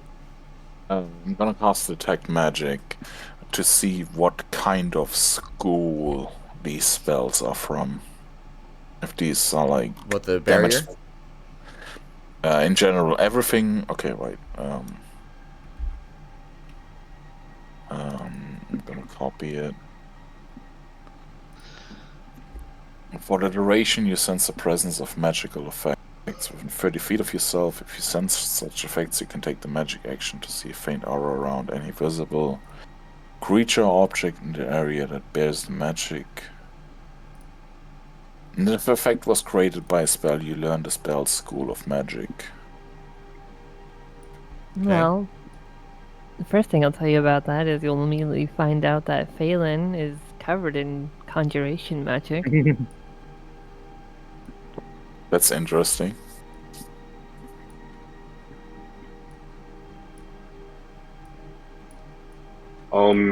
I'd like to try something actually. This is Alright. going to be grasping at straws, but bear with me here. So, as an artificer, I had a few very small bits and pieces of things I could do. One of them being placing a static visual effect. A static visual effect appears on one of the object's surfaces. This effect can be a picture up to 25 words of text, lines, and shapes, or a mixture of these elements as you like. Nick is going to try to place his hands on the barrier, and he is going to think of the word dispel. Okay, so let me He's do going to try Malakar to real use quick. that. So Malakar, you are able to determine that the nature of this barrier, it is magical, but it's of a celestial origin. Oh, fuck them. Okay? This is of evil magic. Be very careful. So, but as Nick attempts to cast Dispel, you see the barrier attempting to, like, it's almost as if it's charging up energy, and it's just this. You hear the sound just. It goes, and it explodes, and it throws all of you backwards. And I need all of you to make a dexterity saving throw. Shit, okay. The DC is going to be 16. I got 22. I got a nat 20. Yay. Alright, Malakar, you take 1d6 damage. Malia, you take 1d4 damage. And then I'm still waiting for Nyx. Yeah, Should I roll sorry. myself? Okay, well. Malakar, Should you I take... roll So, Should I should roll one for Phelan as well. 'Cause 1d6? Should I roll that you myself? so you take 2 damage, Malakar. Okay. Malia takes 2 damage. Nick, you take 1d8. You take 3 damage. And then, what did Phelan get? I am figuring that out. Hold on. Okay, I took 5 damage. That's really bad. That is a 18. Alright, so Phelan passes. So all of you... So, Lilith, Phelan, and Delgar are successfully able to, land safely despite being blasted backwards. But Most dwarves are very Nick hits a tree and falls prone. Dead. Malia, well, you'll have an opportunity to get up. Malia, you're able to, you land kind of weird, and it hurts your ankles a little bit, but you're still up. But Malakar, you hit the tree and you kind of land in a kneeling position, and then suddenly you see this one with the sword stand up, and it begins to walk with really heavy steps. What you Get ready. And it steps, and it stops right in front of the barrier, and then you see it glowing up a little bit, and then it passes through the barrier. And now I need all of you to roll for initiative. I am so sorry. I got a 13. We will talk later about this. Why the Sorry. fuck am I rolling so high? How do I roll? Oh, by the way, there's an initiative button. Okay, I see it. while we roll initiative, Lilith was correct, right? Oh my god. Huh? Talking to Lilith was the correct pronouncing. Lilia. Lilith. Thank you. Lil lie. Lil Like Goliath. So you are covered in conjuration. Is there No, anything I'm else? not. Phelan is covered in Phelan is. conjuration. Oh, Her raven, because it's a familiar. Oh. Familiars are conjuration magic. The find familiar spell. Yeah. So now I get it. Thank you. Malia got a 17. Does Phelan have an initiative roll or no? I'm not sure. Hold on. your pack of the chain, right? I think he goes right after your initiative. Okay, I'll just put. If you want to use him in battle, he has 1 hit point. It All right. rolls its own initiative. Oh. Well, Great. And that'll be a 16. all right. So Lilith is going to be up first, and this thing has its sword drawn, and it's facing all of you. Well, that's not good. Shit. Shit. What do I do? Oh my god, panic. Panic mode. Don't worry, I'm gonna try not to kill you guys. What about I will fudge rolls if I have to. I did not think it through. I'm sorry. Hey, it fits in the characters. Hey. You know what? No, I don't apologize. That suits me. Like no, I needed someone to do something to the barrier, like beyond just like touching it. I was gonna bib a hand axe if Nick failed. I mean, I was almost happy that you had thrown the axe to see if it had our ceiling, because that would have triggered it too. Oh damn. I'm going to take a magic action to call Phelan back to me, and I'm going to basically just shove her into my chest, and she returns to the pocket plane. Okay, so does she exist for this fight? No. Okay. That is your action? That will be my action. Okay. I'm going to then spend my movement just to move laterally along the stone as far as I can, 30 feet. At the top, is that like our initiative order? Yep. Yeah. Oh, nice. Yeah, it is pretty sick. Okay. I don't know what you guys see, but I have my screen's a little bit different, so. But I will go get fruitcake while everybody is taking. Yeah. Okay. Don't worry, we'll kill the monster for you. It's all good. Thanks, all right, buddy. it's Love you. Malakar's turn. Malakar. Okay. I will take my shield and my mace, move to the very left here, and use the dodge action. Hiding, putting my shield up, and like hiding behind it and prepared to like parry anything that's coming towards me. Okay.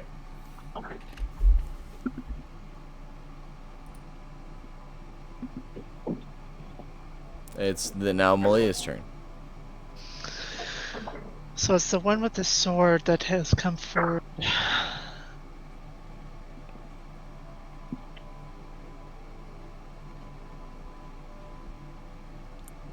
How, while she's thinking, how tall is this thing? Let me open up the stat block, see what it says.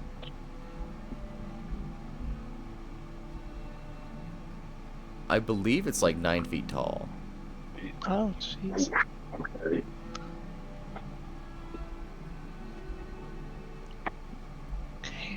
So it's a pretty it's a tall dude.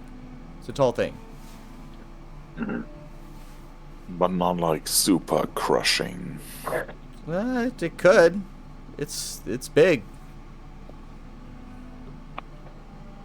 It's All right. almost twice my size, so His first encounter, we'll be fine.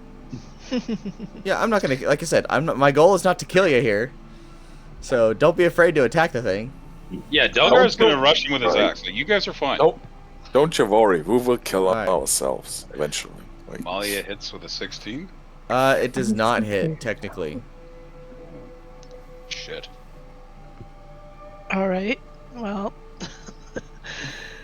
my dice are not very helpful today. All right. Are you gonna move? Yeah. Did it open up a space behind him when he came through? He just passed right through it without creating a space. He was able to just walk through it. Okay. Hmm. I'm gonna go this way. Okay. Keep my distance the other way. All right. Delgar, you're up. Yeah, so Delgar's just gonna take his great axe and put it in the air and shout his war cry, "Mother, witness me!" He's gonna charge the thing and attack. I love how it was cut down from Discord. It just like it just caused audio issues. But oh well. Yeah, so we're gonna roll the attack. All right. You need to change it. I wanna hear the real war scream. Oh, he just shouts, "Mother, witness me," and he rolled a 14. All right. Well, 14 misses, so it's able to deflect your axe. Well, that Just was fine. anticlimactic. And then it tries to swipe back at you, and it does a 20 hit. Oh yeah. Okay. Well, it's going to be a 1d6 plus 2. So you take, and it swings back at you and does 6 damage. Was it a counter attack or an? That is its turn. It is taking its turn to attack Oh, Delgar. it's its turn. Okay, all right. Yeah. Sorry. And keep in mind, you guys do have 2 potions each, so. Right. So what's it cost to actually use the potion? Is it bonus action? 1 bonus action. Okay. Oh, bonus. Perfect. Perfect. So okay, but what's it take to actually get up from being prone? Huh? Half your movement normally. Well, no. So you've had enough time to stop being prone, so you get a full turn. Oh, okay. I thought he started the fight prone. No, Okay. I'm just saying it knocked you So- prone. Yeah, right. Okay. So Nick, well, he does Hang on. feel. Let me bad change the about music real not quick. This is too warning. calm and serene for this. So Yes, it is. Little battle music. Yeah. Something from Michael Bay. Michael Bay music, please. Yeah, put on the epic mud crab fighting music. epic mud crab. oh my Yeah, god! epic mud crab. I just noticed the cat's behind you. Yeah, I got some kitty cats. This is Lily. She's a cutie Stream. pie. I don't even have his stream open. Fuck, I should. I don't either. I want to see the cat. Somebody take Such a good screenshot. girl. I found her under my house, and now she's a spoiled That's princess. awesome. I'm just. The waiting cat for a distribution cat to system show has something gotten on. another one. So anyway, I like how we switched to Alright. battle music and then talked about cute things. So let's. Oh yeah. Anyway, Nick, you're up. Okay, so Nick is going to pull himself together. He's going to shit, I don't actually have a healing spell. Okay. You have a he's healing gonna potion. use I do. So Nick is going to use a healing potion with his bonus action, and then he is going to try and climb up the shield guardian. I'm gonna say do a grapple roll. No, do a dexterity roll for that. This thing is very Okay. climbable, so I'm gonna say it's a 10 to pass. But you get a minus Okay. 1. Yeah. Oh, wait, the -1 still applies?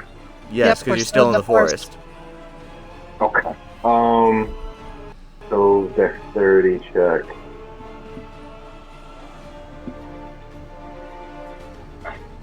Not actually.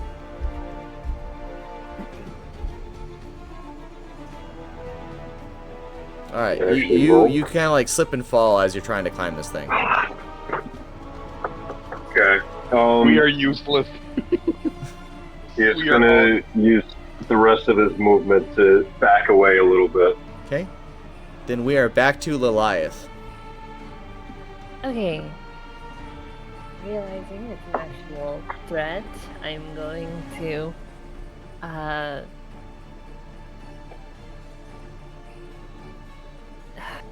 what am I gonna do, God? I'm so nervous. You don't have to be. It's all It'll good. be fine. It's okay. It'll be Just fine. doing nothing will just only make you and your entire party die. That's it. I have a good spell for this, but if I cast it, it's gonna screw us over. What spell is it? It's fairy fire. Just no, just put it in a position it only hits the shield guardian and it wouldn't hit the other two. You can. That's not. I can't. Yeah, you can. We're all surrounding it. Yeah, but you put it in the corner so that you cast it like here, in the center, and then he's in the corner of the box. Okay, but Yeah, right there. Yeah, 20 you could also be casting it in the air too. Yep, along the he's barrier. tall. He's a Yeah. tall boy. I mean, I Can you see that if I do this?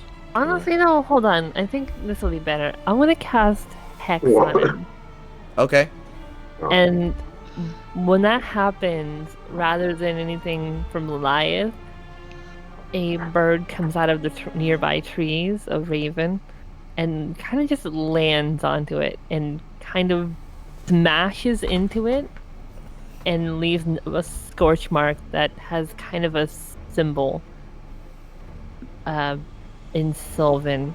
All right. And I'm going to target its strength when I cast it, making it have disadvantage on all strength checks. All right. Ooh.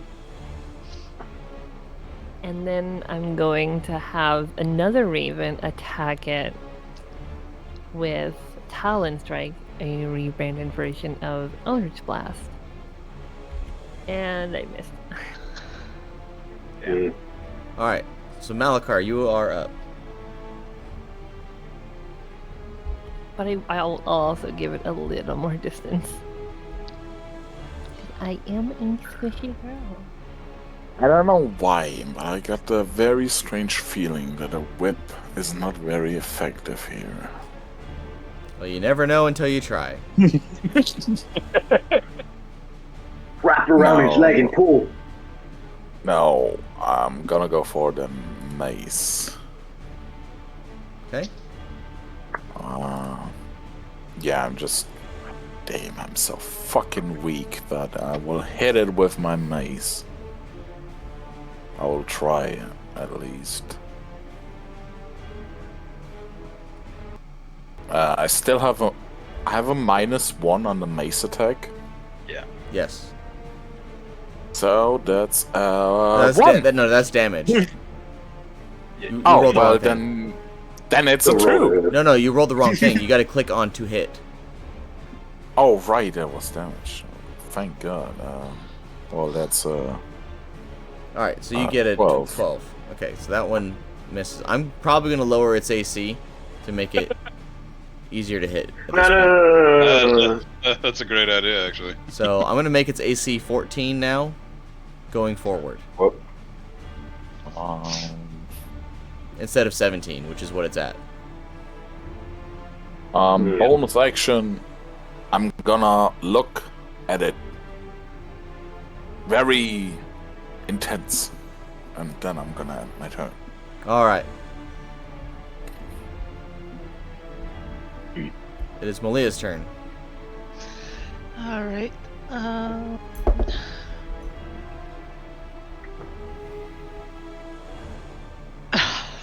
Even with the lower AC, Alright. 11's still gonna miss. All right, that misses. All right. Are you gonna move? I don't want to get too far away because I don't know what might come out of the bushes or around the corner. So Okay. It's just that level 1 feeling. Mm-hmm. All right. Delgar. All right. Having completely botched his axe swing and taken a hit for it, he's gonna get mad and he's gonna enter rage. Is there anything I need to do specifically to do that on this? I think you just click on the button, but you're gonna be just apply the Okay. rage damage. Okay. Yeah, so I'll swing with the axe. See if we can actually land this now. Nope. That's a 10. Jeez. Jeez. Okay, well, this thing's gonna roll to strike again, and gets an 8. It got a nat 1, so it takes 1d4 embarrassment damage. Nice. That's So- the most damage it has gotten so If far. it does that 3 or 4 more times, guys, we're good. It dies because of embarrassment. That would be classic. All We right. just tank it. It's all All good. right. So Nick, you're up. Okay. He's gonna try to climb it again. All right. Roll. I believe in you. Alright. He does not believe in himself, so he needs you to believe in him. We believe in you, little guy. Get him. It's a save. Oh my god! It's rolling nothing but sixes. Wait, roll again. I'm gonna just let you roll again. Come on. Okay. I got a 9 earlier, but it keeps giving me sixes. Hopefully, it's not that bug again that you were having where you were rolling all 4s. Yeah, I got we just had for that clarity. last Oh my week. god! Oh my god! No, you got Okay. something wrong. Is it stuck? Is it stuck? Just roll it one more time to see if it's stuck. For clarification for the stream, specifically, so y'all know what's going on. I rolled 13 consecutive 4s in a row during session 0, and it seems to be happening again. So Yeah, I'm you not got really six. sure what the issue is. Hang on. You're close to the lotto again. Hang on. I'm just gonna go. Yeah. I'm gonna go take care of something real quick. Just like 30 seconds. The Hold good on. news, though, is if this is raising by 2 every time, there's going to become a game where you're rolling all 20s. Maybe? It That's has true, going- actually. He's going for the How's it late go? game. It's all good. He's rolled 4s all Is it okay? Is it okay if I roll a physical die? I have one right here. We'll have to bring that up. I don't mind it, but it's the DM's choice. I know. He was the one to walk away, huh? Yeah. I honestly don't mind it. I love physical dice. I actually don't really like all this, the computer stuff that puts everything together. Oh wait, you had an investigation check that was a 13. That was your only dice roll over 4, or I guess that wasn't 4. since So it's all I've dice just been roll. landing 4s. I was just landing 4s normally. Oh no! All right. yeah. Try refreshing and then run it again. I'm trying, but now it's not letting me actually roll anything, so it's That like a is site so issue. weird. Is that why you've just been like rolling so bad? I don't know. Okay. I don't know, but I think that's the reason why. Okay. Well, I rolled just for you just now. You got a 14. So what are you trying to do? Weighted die. Okay, 40 so total? Well, I guess 13 okay, total. so- The DC was 10. Okay. So he climbs the shield guardian, and he is going to try to he's going to grab onto the sides of the helmet, and with one of his artificer skills, he is going to imbue the helmet with recorded message and screech into the helmet. Okay. Yeah. And it's just going to stay that way. It is going to continuously screech inside of the helmet, maybe to disorient it. And he's going to jump off, and would that count as a bonus or a regular action? That would be your regular action, but that wouldn't do anything. Okay. It would it? No. It's a construct, it's not a person. Oh, man. It can hear, Alright. but it doesn't take damage from hearing. It doesn't have. Well, I wasn't trying to damage it. I was just trying to disorient, maybe. So yeah, no. In this particular case, it wouldn't work. Okay. Okay, we're back up to Lilith. Okay, second first, same as the first.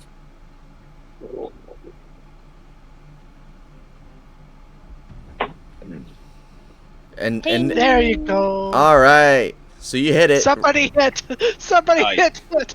Finally. Okay, it's gonna deal 1d10 force damage, which is amazing. 1. Don't forget But- your hex damage. Your hex But damage. also does. Uh, Hey, You that's deal more than anyone you else deal has done. 3 damage to it. That's hey, it's good. Take wins where we can get them, guys. Okay. And Nick, going forward, just let me know what you want to do, and I'll just roll for you, just so that we're not running into the whole you're only rolling 6s. All right. Because I think you literally only rolled 4s for all of your stuff. and also Yeah. Yeah. gonna make it my way to the Yeah. corner here, Making my way downtown. Walking keeping as much distance as I can, trying to stay within like 120 feet. Well, if you go around the corner there, you will lose line of sight. Well, I mean, you'll have line of sight, but you won't be able to actually. You can't shoot anything through the barrier. That's okay. I'll move around the corner and then I'll just peek around whenever I need to attack. Okay. All right, Malakar, you're up. Alrighty. Let's check something out. I'm gonna point it and cast Call the Dead, which is a wisdom save 13. You got 17. Oh no. Okay. Nothing happens. Perfect. I'm done. No. All right, Malia, you're Oh, up. God. Love it. I love it. I'm gonna call out to Raven not to go too far. There's 2 other shield guardians. One of them has a bow. And then take a shot. Okay. 21. All right, that hits. Roll for damage. Alright, so I do 7 piercing damage, and then because I have some allies on the close by, I do an additional 6 sneak attack All damage. right. So you fire off a shot, and it takes a big fat chunk off of this shield guardian's armor. This is just a big fat stone just flies off of it. I don't want to interrupt. I figured it out. There's a bug on the site. If it doesn't show the dice rolling, it's just going to give the same result it did last time. It showed the dice rolling. I got a 21 just now. Yep. All right. Cool. Delgar, you're up. And he's swinging the axe again. He's really, really hoping this is gonna do something. Oh, he gets it. All right. Roll for damage. All right, so it's since he's raging until the end of this turn, so he gets a +2 on this. Ooh, 16. Oh. All right. You Plus- take. plus You two's do 18. this. 18. Yeah. You do this massive overhead swing on this guy, and you knock off a big fat chunk of stone from this thing's chest, and you see that there's something in the middle of its chest glowing. Oh. Get the glowing thing. Okay, and then it's immediately gonna try to it's gonna turn and try to attack Malakar for trying to use a spell against it. Oof. Oh. Oh, balls. Oh man. And it does 8 damage to you. And it 8 smacks you. damage? It smacks you with the sword, and it smacks you up against the barrier, and it only does 8 damage. It did not roll well. Without a check, without a save? God damn it! Wait, where did I took 2 damage before? Did you fail the save because and you got hit knocked no back? because you hit the tree. Oh yeah, right.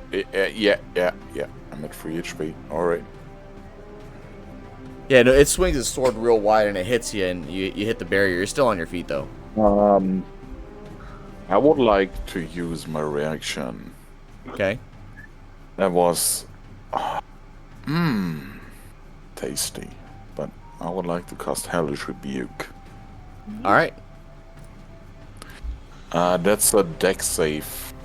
DC 13. It got an 18. Still takes half damage. Yeah. Hellish Rebuke was 2d10, right? Okay. So roll for. You should be able to just hit where on your spell thing. There should be like a damage thing on the spell. No, it's not on my spell list All right right. now. So I'm gonna say it takes 9 damage from Hellish Rebuke. All right. Fire and then- damage, yeah. Yep, and then at the end of its turn, you can see that the stones like begin to pick back up, and it starts to reassemble itself, covering back up its core, and it heals for 10 HP. Jesus fucking Christ. Get this thing down or we are done! Okay, and now it is Nick's turn. All right. All right. Well, let's do something simple here. He's just gonna fire the crossbow at him, All right, specifically at the spot that had a glowing bit on it. it's currently turned away from you, so you wouldn't be able to see that part. Okay. So.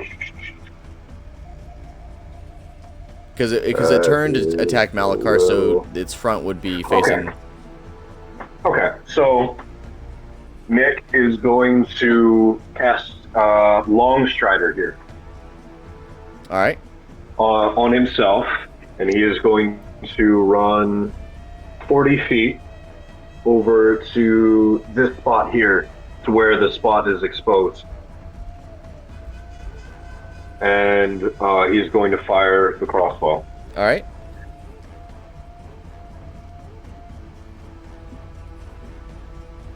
Wait. Oh wait, hold on, I need to roll to attack, my bad. Is Long Strider a bonus action now? Huh? Long Spider as an action spell should take up your action. Hang on. Long Okay, Strider so I just is can't one do action. anything then. Okay. Alright, he just runs over, I guess. Alright. Does nothing. Alright, Lilith, you're up. I'm going to step around the corner and try again. Hey, Alright, that hits. That's better. Already. So 4 plus 1. So you are able to deal 5 damage to him. And you knock another chunk off of him. And then I'm going to go back around the corner.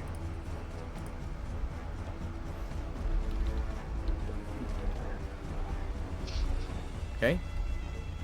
Now it's Malakar's turn. Oh boy, I'm scared. I'm gonna try to hit it with the mace. All right. That's not a hit. That does not hit. Okay. My mace hits it to the knee and it just bounces back. Nothing doing there. Nothing doing there. And as a bonus action, I'm gonna cast Sanctuary on myself.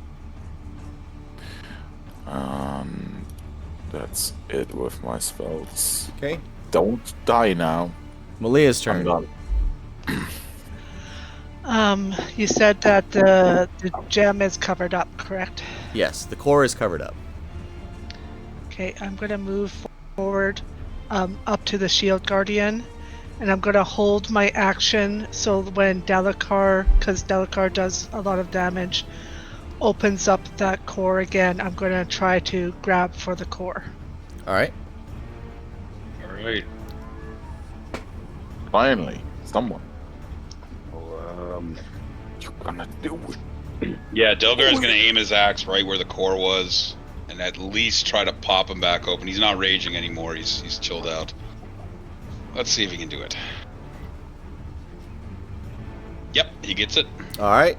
Roll for damage. Thanks. Ooh, 14. All right, and you're able to pop the front of it open, and the core is exposed. No, attack! Alright, I'm gonna use that opportunity to use my held action to attack the core with my rapier. All right. You need to do an attack roll. Yep. All right. Not my dice failed me. Yeah, I know. I thought you were gonna try to like grab it with your hand or something. Well, I was thinking about doing that, but it sounded like I needed to attack it, so. I would have done the same thing. Yep. All right. So this thing, goes to hit, and it uses It uses a multi-attack, so it's gonna hit twice. Its first hit's gonna try to go to hit Malia, which misses, and it takes 1d4 embarrassment damage. The other one's gonna try to go for Delgar again, and that one also misses. So Let's do this again. it takes 2 embarrassment damage, and then it heals for 10. And it covers the core back up.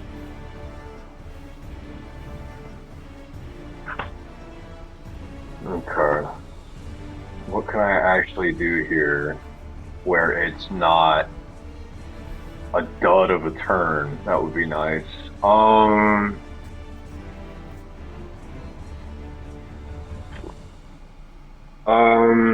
So guidance works for anything, right? It only works for skill checks. It doesn't work for attack rolls. Got it. Okay, he's just gonna fire the crossbow from where he's sat then.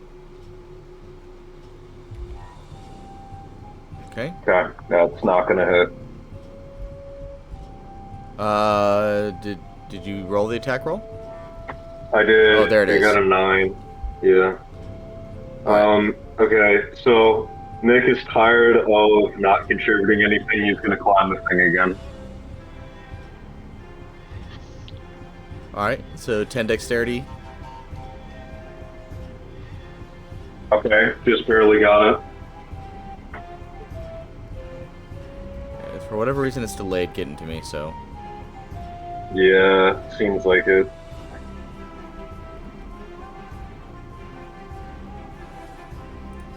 It could just go through.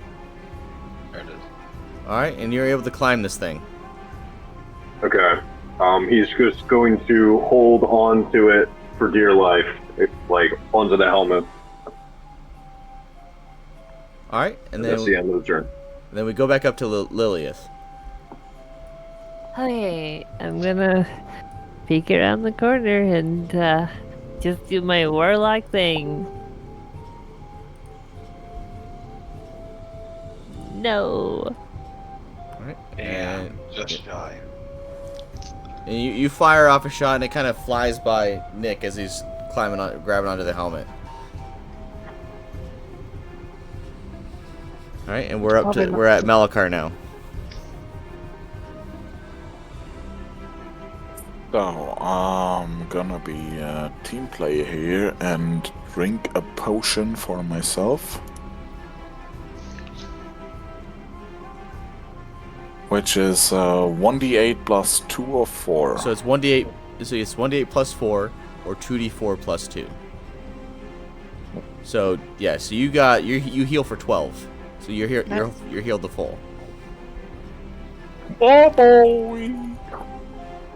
Full health again. Oh, that was a good potion. Fucking man. That was my bonus action, right? Yes, that was your bonus action. So you still have your regular action. Oh, that's perfect. I was actually planning to use the dodge action here, but I mean, I can't be a coward like this now. I'm gonna use Word of Radiance. That's a con save 13. It gets a 13.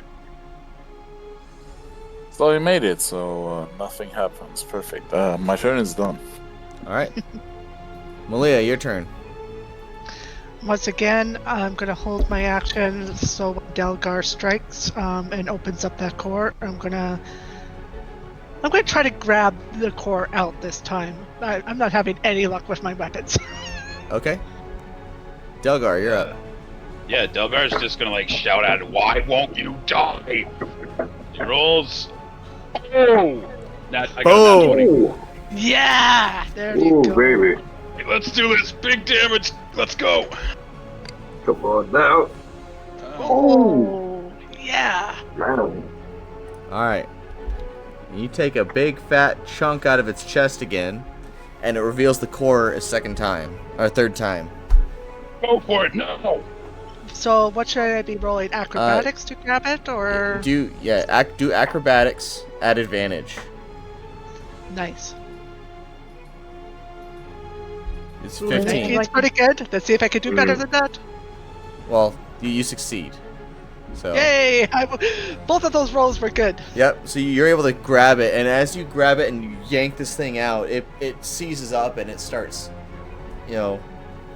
like twitching and as it's stuck in position for its turn, and it's no longer able to heal at this point. So it skips its turn.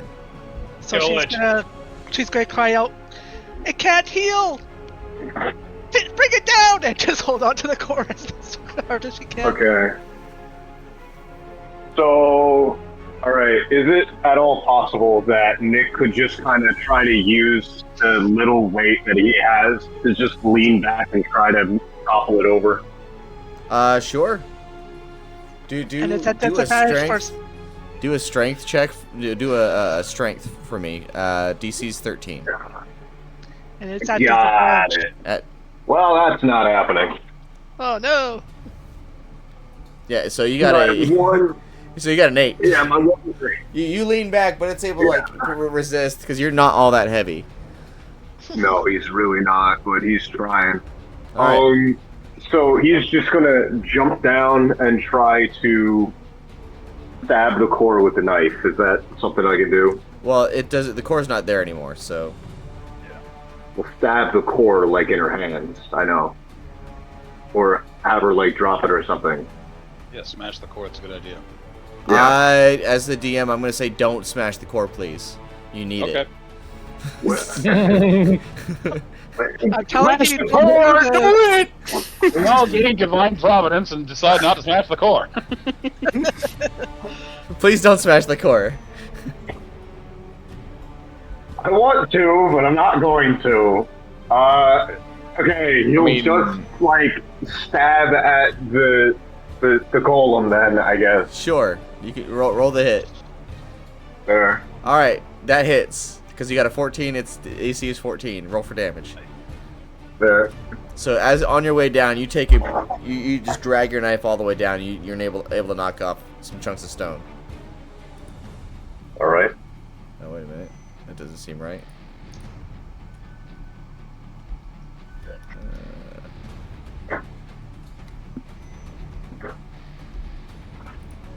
Okay, put this back for damage.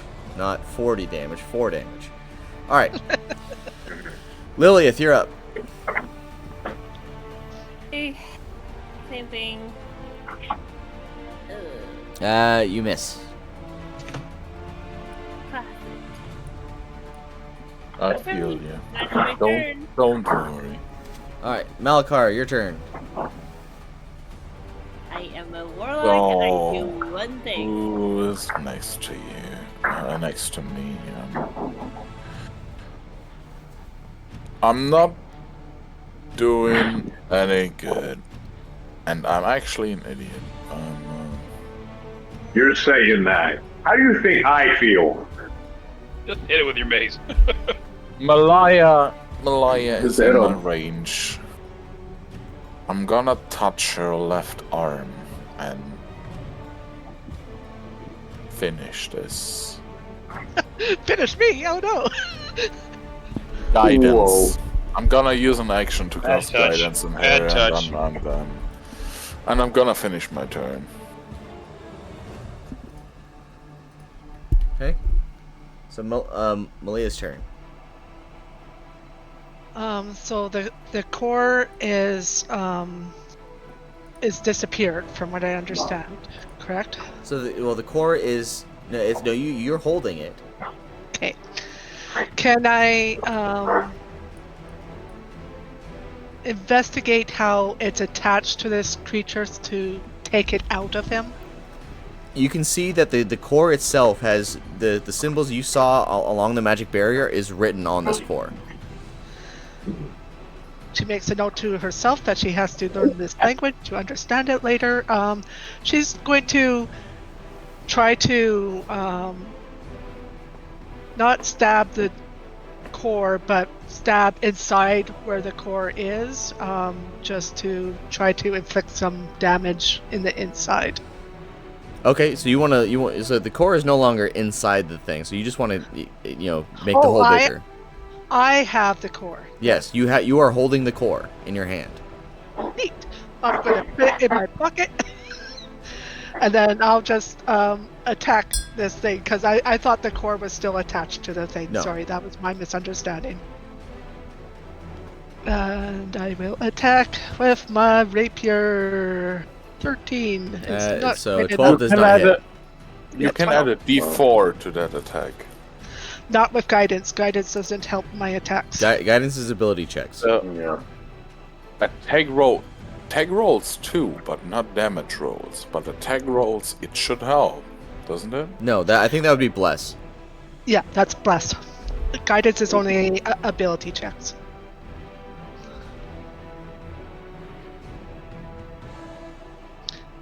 Okay. Yep, that's all I have. I don't Alright. have my ability to get out of combat yet. All right, I'm only Delgar, level 1. you're up. Another turn, another axe swing. Oh no. I got a nat 1. So as you swing, you kind of miss, and you accidentally bonk Nick on the head. Do I And roll Nick, damage on that? and Nick takes 2 damage after getting bonked on the head. I had 2 really good rolls. Yeah. All right, I'm gonna be targeting Delgar. Does a 14 hit? No. All right, so it swings its sword and it misses. We are at Nick now. Okay. He's gonna aim the crossbow for the head. Okay. Well, that's not gonna hit. All right, so you getting hit, bonked by the axe, caused you to miss. So Makes sense. Ignore that. That was accidental. all right, Lilith, your turn. Hey, one more time. Do it. No. Don't say one more time, it curses us. All right. I'm gonna say you just missed entire. Well, you accidentally. I'm gonna say actually you accidentally hit Delgar for 1d4 damage. He takes 4 damage. Ow. Karma for bonking Watch bonking with Nick that on the head. magic. Malakar, it's your turn. I yell in response, I don't control the path of the birds. Dirty joke being put away. Yep. I'm gonna point my dirty finger at this thing again. And I'm gonna cast Toll the Dead. Okay. Is that wisdom? Wisdom save 13. It got a 2. Yay! Perfect. And it's Yeah. it's not full health, right? It is not full health. That is correct. Okay, that's It 12. would suck if it was still at full health. We got 2 more to So go. that's 8 necrotic damage. All right. So it takes 8 damage. Oh, it feels affected by the necrotic damage. For the sake of trying to keep this as brief as possible, and the fact that it doesn't say that it's immune to necrotic, yes, it does. Okay. Yeah. Yeah. Okay. I have no bonus action, but I didn't drop concentration on guidance, so you still have guidance in case you need it, and my turn is over. Yay.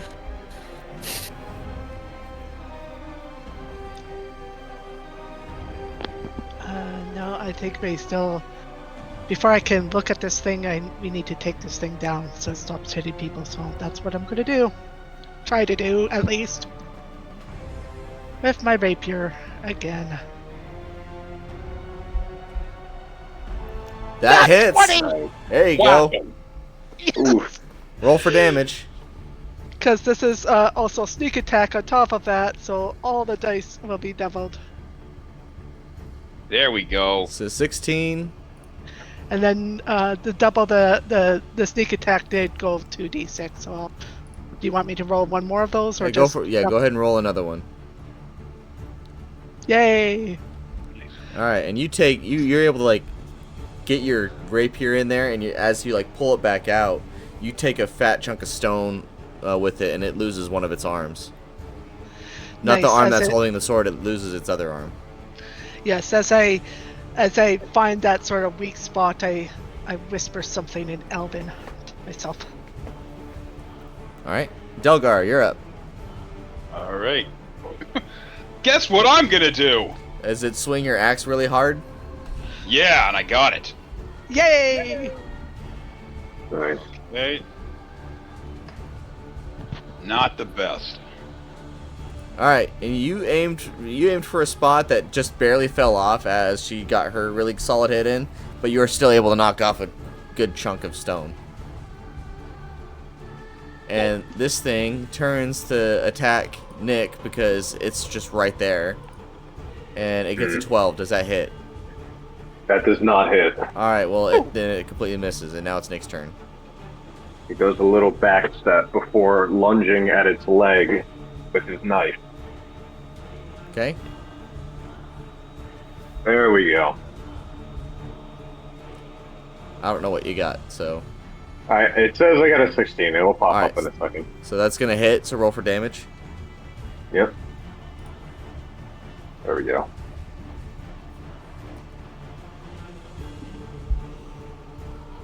Man, it's taking a hot minute to actually send. It's a 6. It's a 6. Yeah. Okay. So you're able to take a chunk of stone out of its leg. All right. He's gonna back up a little bit. Ooh, Oh, my yeah, bad. yeah, don't move I that did not one. mean to move him. Excuse me. Okay. Lilith, you're up.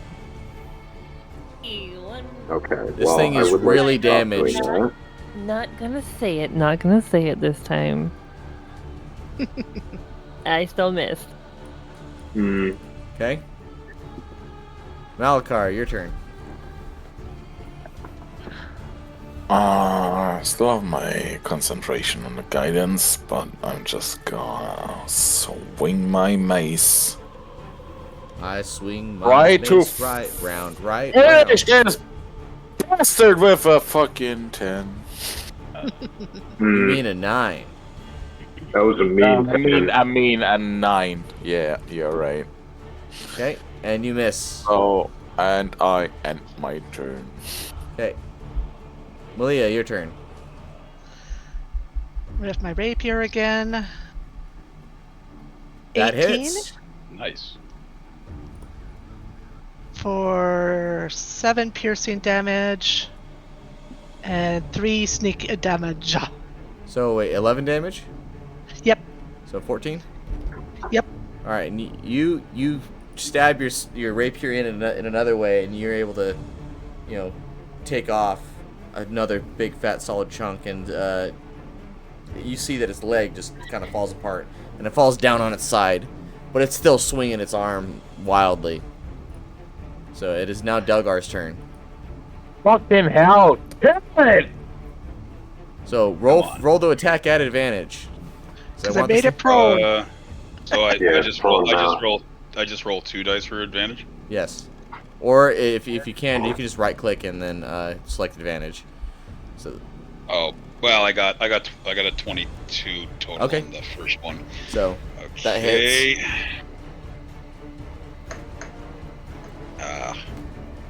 10. All right. And you take your axe and you chop off its other leg. Nice. And then it tries to swing at Delgar at disadvantage. So 1, 2, and it does a 12 hit. A 12 does not. All right, well it misses. And it is Nick's turn. Okay. Nick sees that it's just struggling on the ground now. He's going to just try to fire it at it from a distance. There's another All right, 16. that hits. And there's that. All right, and you do 7 damage to it. It is still alive. It is just barely alive, but you're able to knock its, it's still just got the one arm swinging. Just give us a Dark Souls boss on the first encounter. Okay, and it is Lilia's turn. Pretty much any successful hit at this point is going to kill this thing. Nice. Okay, I know. No pressure though. Lilia, I'm gonna Lilia, move Lilia. closer, even though You got it. mechanically I know this isn't gonna give me much of a difference, but like, You got this. just gonna move a little closer. Okay? Woo, woo. You can roll at advantage because it is prone. Okay. Well, actually, that doesn't work for ranged attacks. I definitely would have Okay, disadvantage. you're going to just roll again. Just The DM said roll at an advantage. No, I just all right, you hit it. The DM says roll with advantage. You're gonna roll with advantage. All right, and you target its head, and then it explodes and it dies.